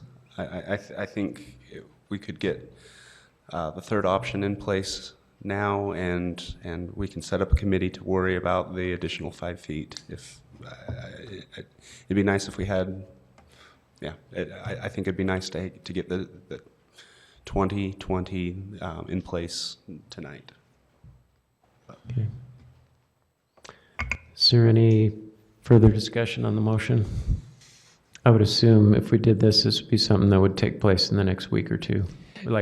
Yes, what I'd envision is if once you've identified 3 people to be on the committee, to find a time to sit down and just hash it out, work through whatever issues there are and gather what input you need. I don't see this as being an ongoing long-term committee. This is 1 or 2 meetings. We've probably spent an hour on this now. I could see it going maybe 2-3 hours depending on how much discussion there is. Okay. Any other discussion on the motion? All in favor? That's Ms. Santiago, Mr. Sewell, Mr. Knecht, and Mr. Stewart in favor. All opposed? Mr. Van Buren, Mr. Winterton, and Mr. Harding opposed. Mr. Strachan. So my suggestion now is you can do it now or you can do it offline, I guess, but identify, who's interested in being on that committee and try and have the various viewpoints represented. Chairman Sewell. Yes, thank you. I would, we've got about 7 employees waiting to discuss the budget, and my fear is forming that committee now might take some time. My request we move forward with the agenda. That sounds good to me. Could anyone interested in serving on that committee communicate with Mr. Strachan? Even if there's only 2 that want to, I think we could get it done, hopefully in one session. Is that agreeable? All right, thank you. Let's move on. Appreciate everyone's patience tonight. So we're moving on to an applied motion on a resolution tentatively adopting a proposed budget for Provo City Corporation for the fiscal year beginning July 1st, 2017 and ending June 30th, 2018. And this will be presented by John Borgett.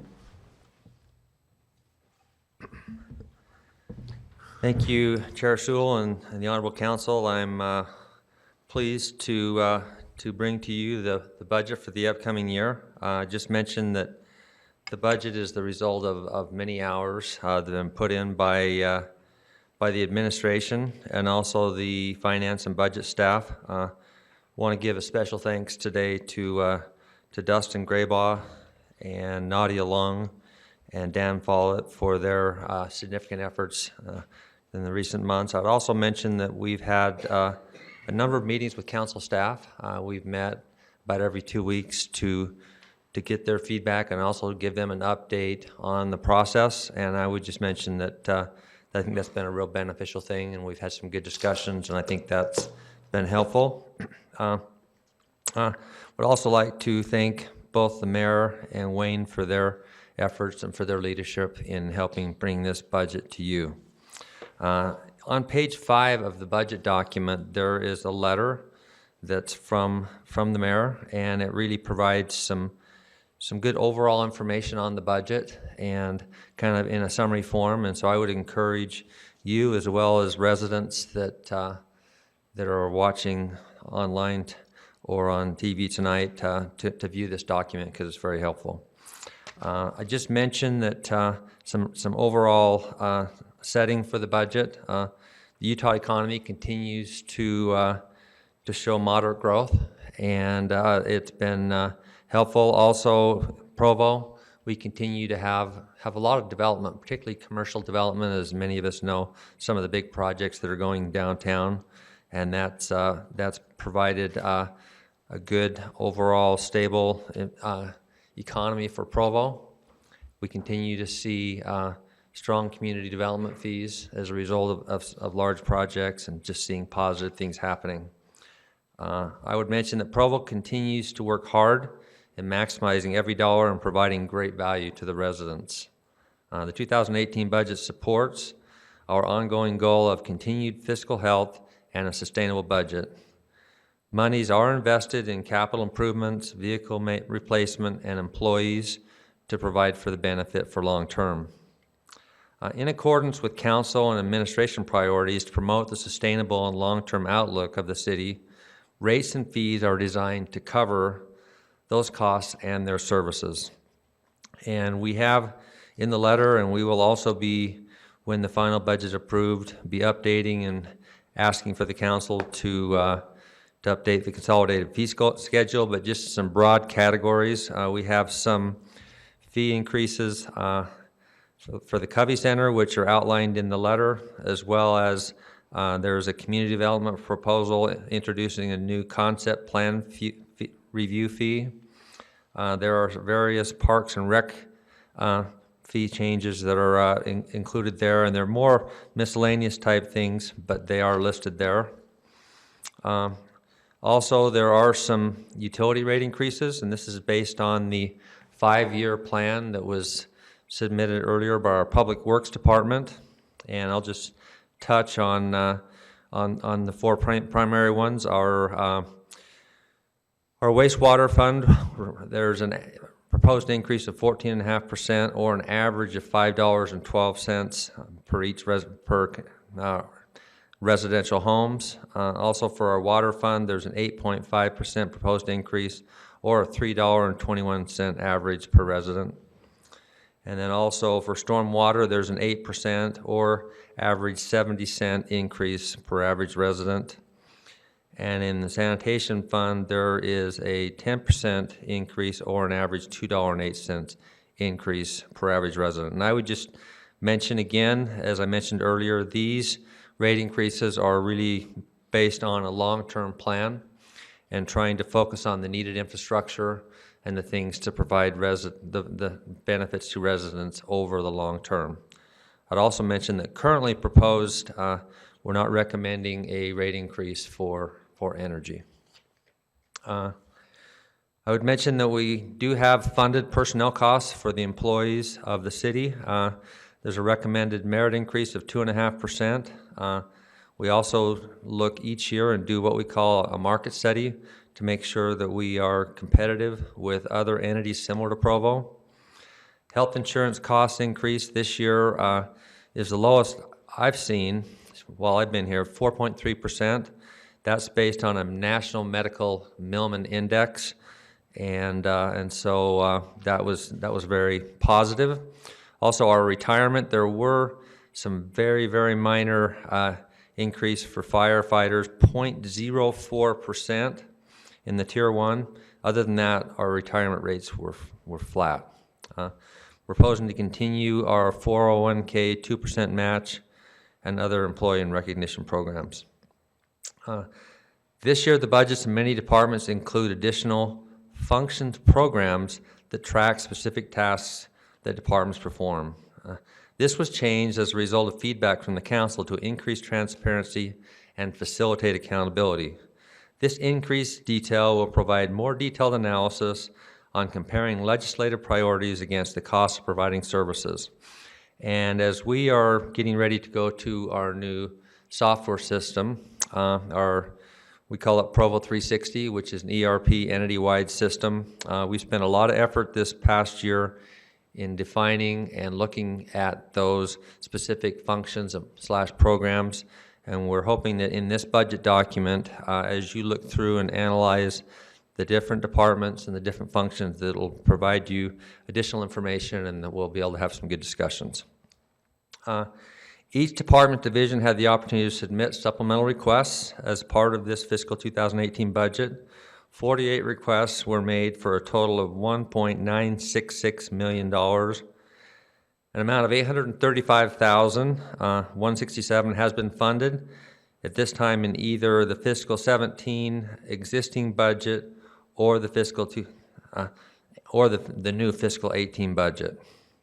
Additionally, the budget includes $100,000 for an intra-department program to be managed by administration to fund innovation projects within the city. These funds will be eligible through an application process for use by the departments for projects that help improve efficiency levels or service levels through a means that might not otherwise have funding. And we think that this has some great potential and something new that we're proposing this year. In addition to the rec center, the general fund has a number of facilities it maintains. The administration and the municipal council have a strong desire to have the funding necessary to adequately maintain facilities within the general fund so it will be able to serve residents long term. So as part of this budget, we have provided, as we did last year, funding in place that sets money aside so that as things break or as unexpected things happen or as things wear out, that we have a funding mechanism that carries forward from year to year, and we have that. And just to mention, the rec center, we're setting aside $414,000, and in the general fund, we're setting aside an additional $395,000. And I would have mentioned that these amounts were identified and determined by going through and looking at all of the systems in the buildings and setting a useful life for those systems, and then setting apart the annual part each year. And I would mention that in the two areas we have so far from last year, we did $395,000 last year in the general fund, and we've used $40,000 of that so far this year. So we have $355,000 set aside plus this new $395,000. So the fund, we are building up money, looking forward to the future, and think this is a very prudent and wise thing that the council and administration is recommending. We welcome and encourage your careful review of our recommended budget. We also welcome the input of our residents, and as we proceed through the process of adopting the city's annual budget, we strive to look for that feedback and ask for input and guidance. I'd also mention that we have already posted this document out on our website. And it's, if you go into finance and then go into reports, and then into the budget document, you'll be able to see the tentative budget that we are recommending or presenting here tonight so that residents could look at that. And we understand that the tentative budget hasn't been adopted yet, but we wanted to be transparent and make that available. I would also let you know that Dustin Graybaugh, who's our budget officer, who plays a huge role in our budget preparation, is here tonight. He's also prepared to answer any questions, as well as I'd be happy to answer questions that the council may have. Ms. Santiago? So I think you mentioned this, but after the personnel costs or your fixed costs, what was the discretionary amount that you had to work with for this year? For the total? The capital or just the total? The total. Well, I think we know that the budget this year for the total budget that's being proposed is $207,796,632. And then you're wanting to know what the discretionary. Yeah, what were the fixed costs? You have personnel costs, you have fixed costs, you have those kinds of things from last year, and then the increases, inflationary increases, and what after all of those fixed costs, what was the discretionary amount that you had to work with for allocating it out to other things? Well, I know that we had the supplemental requests, and we talked about that, and that was, I think it was $800,000 that we were able to fund. And so, yeah, it was $835,000. And so, and not all of that. Some of that we carried over from the previous year. Do you know how much of that came out of this year's budget, Dustin? That's split between the general fund and enterprise funds. Okay. And some of those are using fund balance, but I think the majority I'm not prepared to give that number right now, but we can get it for you. I think the general fund number was around $450,000, but let's get that for you specifically. Thank you. Okay, we'll get back. Okay. The detail sheet document that hopefully has been distributed has a supplemental request. We don't have any documents. We don't have any of the budget or supplemental documents. We don't have anything. Oh, today we've been meeting. I haven't checked my email, so. Yeah, we provided it this morning, not a long time, but we did get it to this morning. The budget document this morning? We got it to the council staff this morning. Oh, to the staff? Okay, I haven't seen it. I haven't seen the documents, so. It was we didn't provide a hard copy. We provided access to the electronic. Which is great. Yeah, I just didn't know it was there, so. We also, just to let you know, we provided Councilman Stewart a hard copy because he let us know that he wanted it. If any of the other council would like a hard copy, we're happy to provide that to you. Okay. I actually would like one too for our budget meetings. It'll be helpful to be able to just go through the hard copy. So. Okay, we can get that to you tomorrow. Thank you. I appreciate that. Okay. Council members, you're looking for an email at 9:34 this morning forwarded by Kelsey. There's another one? Okay. So there's another one at 11. Okay. Are there other questions? Thank you. Mr. Stewart? Sorry. Can I ask detailed questions? Sure. Last year, the budget, well, total expenditures and transfers out were $283 million. This year, it's $230 million. And it looks like it's all in. If I go to the next page, I haven't had a lot of time to review it. It looks like it's in expenditures for capital improvement. For example, energy is $68 million more last year than this year. I'm looking at page 31, 30 and 32. One of the ways that we look at and measure the budget and feel like it's more comparable is just to look at the total expenditures. And last year in 2017, our total expenditures were $201,143,500. This year they were $207,796,000. So it did go up about $6.5 million. And we could break it out for you, but that is primarily related to capital spending. So is the difference in transfers out because expenditures, for example, in general fund are 66, and this year is 61. Enterprise fund are 162 million, this year 125 million. So what's the difference? On transfers? Well, I don't know if it's transfers or it says expenditures and transfers out, so I assume it's transfers out. Yeah, Dustin Dustin can respond, but I think probably the best thing would do just sit down and go through specific numbers with you. Is it the adjusted budget column you're looking at? So last year we made the change, we added an original budget column and an adjusted budget column. And the best comparison to the 2018 proposed budget is the original budget. Okay, that was the same issue we had last year. There's a lot of carryovers, so. That's right, okay. Bond funds that end up in that adjusted budget. Okay, yeah, I was comparing it to the adjusted budget, and we have to go back to the original budget. I'm with you, thanks. And transfers out, transfers in addition to transfers from the enterprise funds, where else do we get transfer in? Well, we're transferring money between funds for a number of different things. I mean, So just all kinds of interfund transfers? yeah, like we have a number, like for example, the B&C road funds, we collect those in the general fund and we transfer them over to the B&C fund. There's a whole bunch of different examples. And we could walk through them with you, but there are a number of them. Okay. I haven't gone through the detail yet, so Okay. that helps. Thank you. Okay. Any other questions? Okay, thank you. All right, this item is open for a public hearing. Are there any members of the public here to comment on this item? Seeing none, we'll close the public hearing and bring it back to the council for discussion.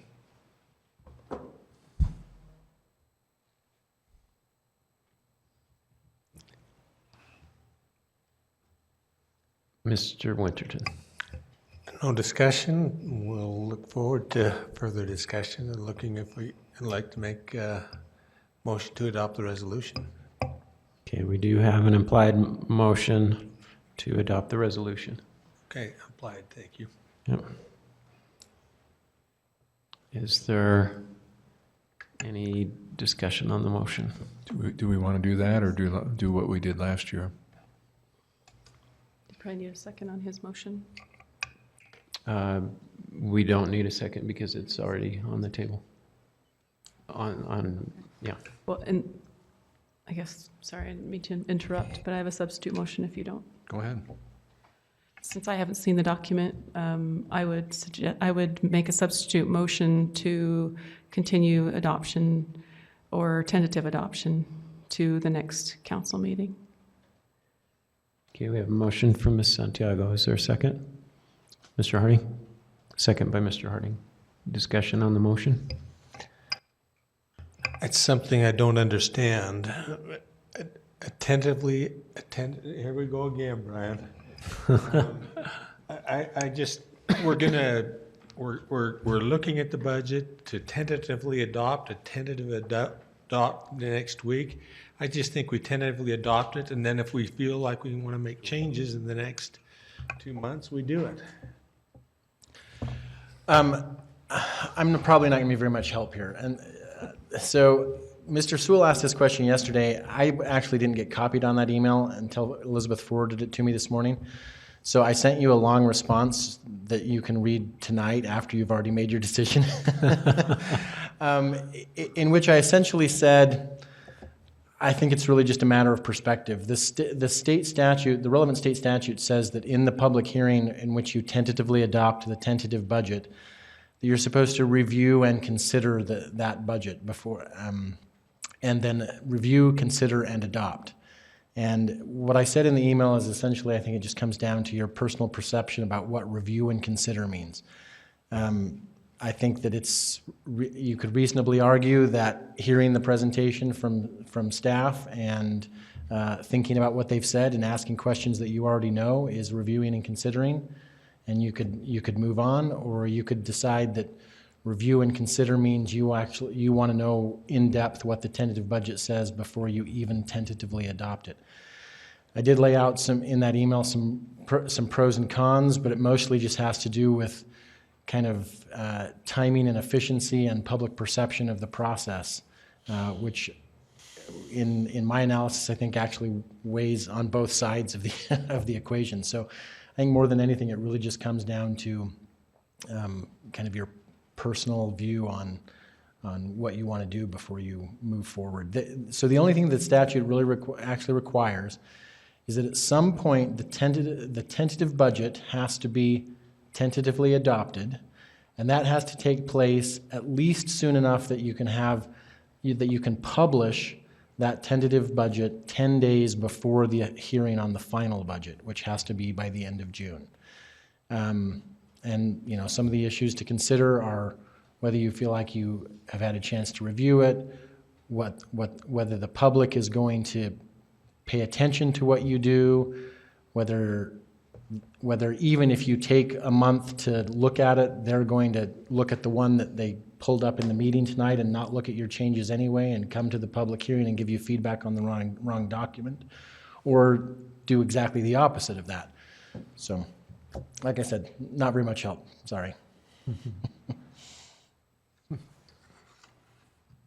Thank you. Discussion on the motion?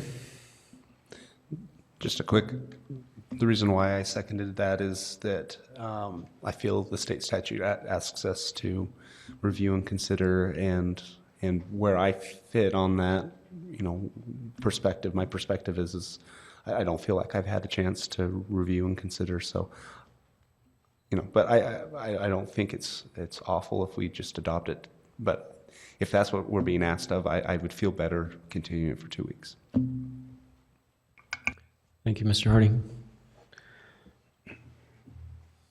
Mr. Stewart. That's my same position. Cliff, thank you. Cliff did send us an email. I have a copy if anybody wants a copy of it.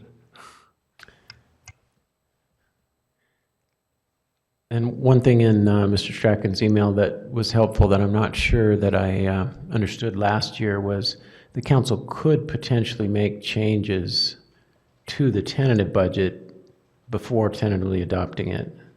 Am I correct on that? Yes. It doesn't say whether it's common to do that or not, but in the interim, you could you could propose changes that result in changes before you actually tentatively adopt it, and then you adopt that changed budget. But as I said in my email, it's not to be considered a slight against the administration.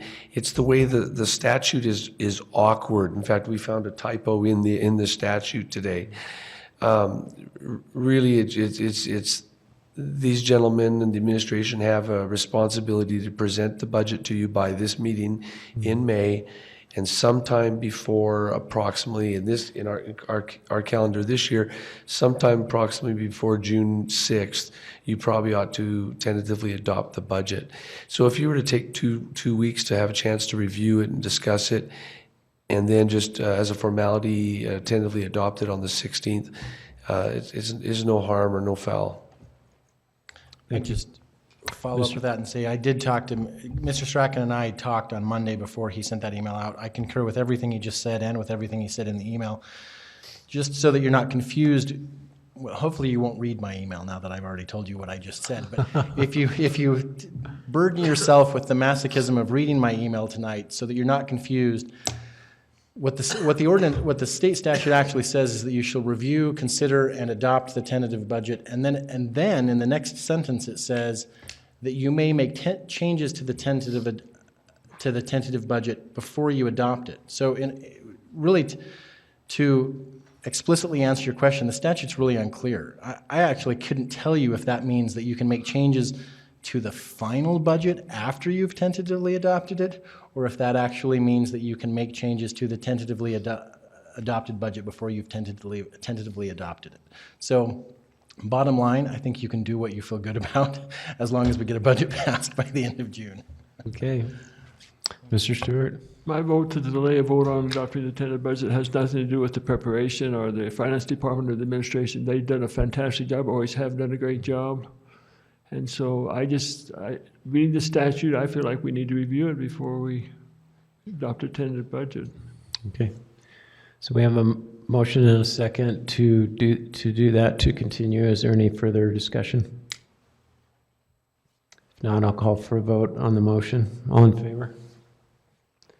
That's Ms. Santiago, Mr. Sewell, Mr. Knecht, Mr. Stewart, and Mr. Harding. Those opposed? Mr. Van Buren and Mr. Mr. Winterton. All right, let's move on to Redevelopment Agency. yeah. So we need I'm looking for a motion to adjourn as the pardon. Recess, not adjourn.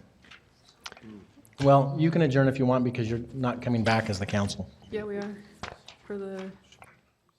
No, we're not. Oh, no, we're not. I thought we. Okay, so it says here adjourn, but you want me to say recess? That's the preferred convention. In this particular case, it doesn't matter because the council will never reconvene. Not even for stormwater? Not tonight. Yeah, you're all out of a job. You will not reconvene tonight. Not even for stormwater district? No, because the stormwater is its own agency, so you will. Oh, right, gotcha. You could adjourn as the council now and convene as the RDA and then do the same as the stormwater. Okay, looking for a motion to recess as the municipal council and reconvene as the redevelopment agency Provo. So moved. Moved by Ms. Santiago. Is there a second? Second by Mr. Connect. All in favor? Motion carries unanimously.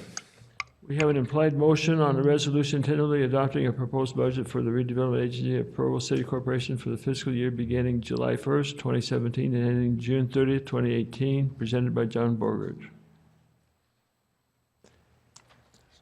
I'll be presenting this item.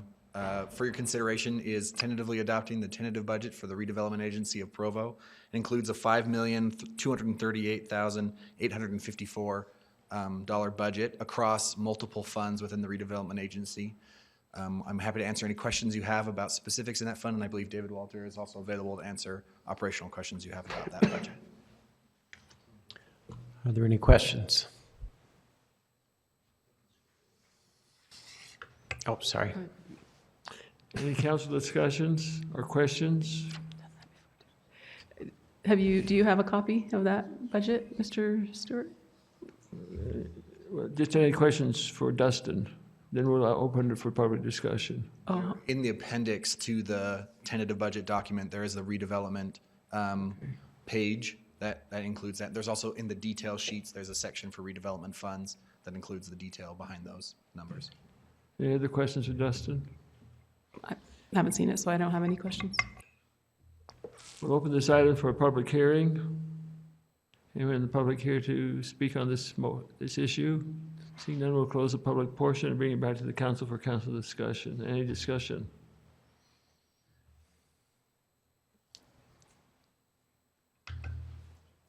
Yes, sir. I'd like to move that we continue this item for 2 weeks for reasons discussed on the previous item. Is there a second? Seconded by Mr. Sewell. Any council discussion on the motion? All in favor? You in favor? 5 in favor, all opposed?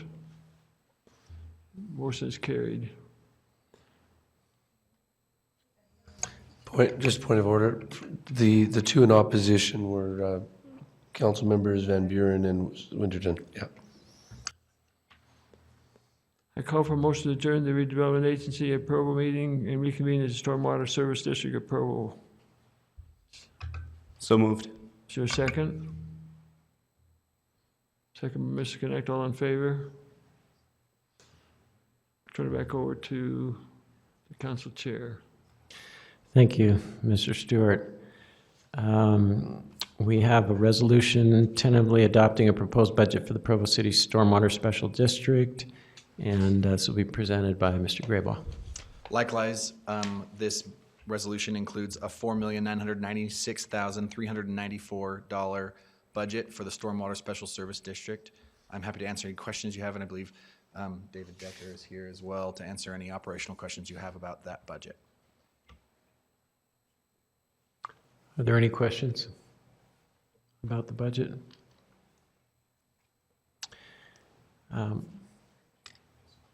Seeing none, we'll move to, Ms. Santiago. I would like to hear from Mr. Decker if he would like to explain what's in it.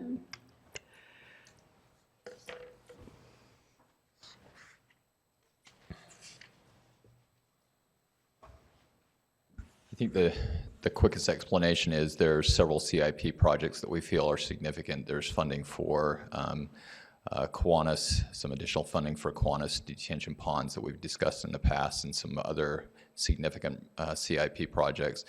Other than that, it's standard operating processes that we go through for increases in personnel, equipment, things like that we're doing. So I think the most significant review that if I could encourage the council to look at, and if there are questions about the CIP projects, that's where I would probably encourage the council to look at. Thank you. Any other questions? If not, we'll open it up for a public hearing. Are there any members of the public who have come to comment on this item? Seeing none, we'll close the public hearing and bring it back for discussion among the council or a motion.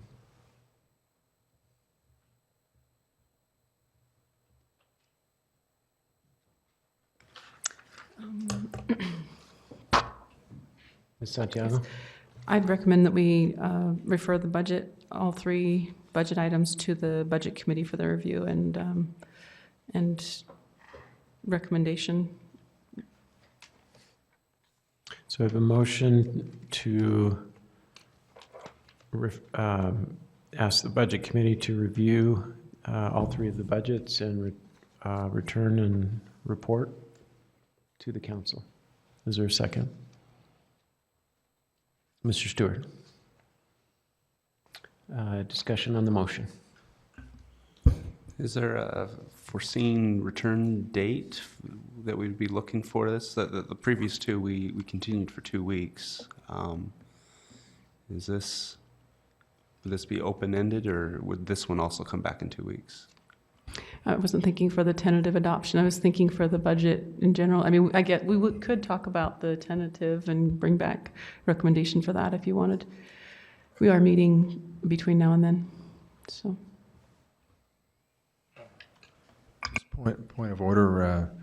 So right now we're dealing with just the stormwater, and but you want to make a proposal that's bigger than that? For the entire budget, is this part of, I mean, yeah. I just probably didn't should have know. made it for each one, but I just think it's a good idea to have.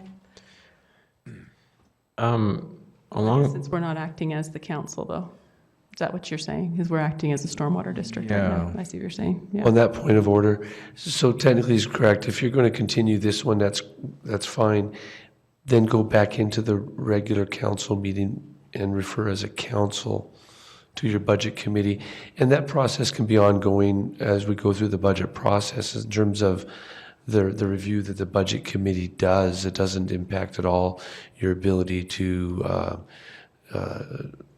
act on either the tentative budget or ultimately the final budget.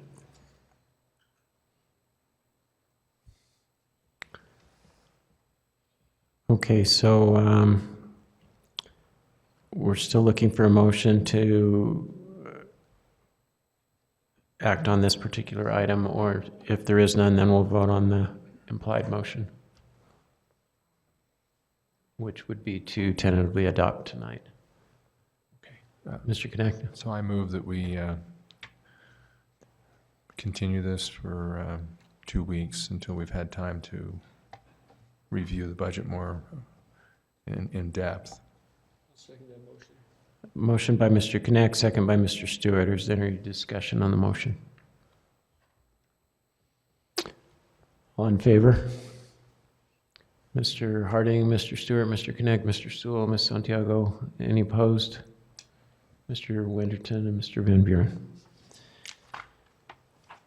Okay. I think that gets us to the end of the agenda. We made it before 8:30, not without some difficulty. We were going to go back into it as a council. Is there a motion? I was going to ask if you're ready to adjourn, but if not, is there a motion? Motion to adjourn as the Stormwater Special Service District and reconvene as the Provo City Council. Okay, second by Mr. Harding. Is there any discussion on the motion? All in favor? That's Mr. Harding, Mr. Stewart, Mr. Connect, Mr. Sewell, Ms. Santiago, Mr. Winterton. Any opposed? And Mr. Van Buren. Okay, so we are now reconvened as the Provo City Council. Make motion to adjourn. And we have a, I want to review it to the, or refer it to the committee, the budget committee? I don't know that you need to, but if I guess, withdraw my motion. Do we need to? I just thought for formalities, it'd be good to. I think it's a formality, it's fine, but I also think that you can, your mandate is to review the budget anyway on that committee, so you could take it up without any formal Okay. motion. Okay, well, I guess we could have said that before we reconvened, but then move to adjourn. okay, well, is there any objection to adjourning? Then we will declare the meeting adjourned by unanimous consent.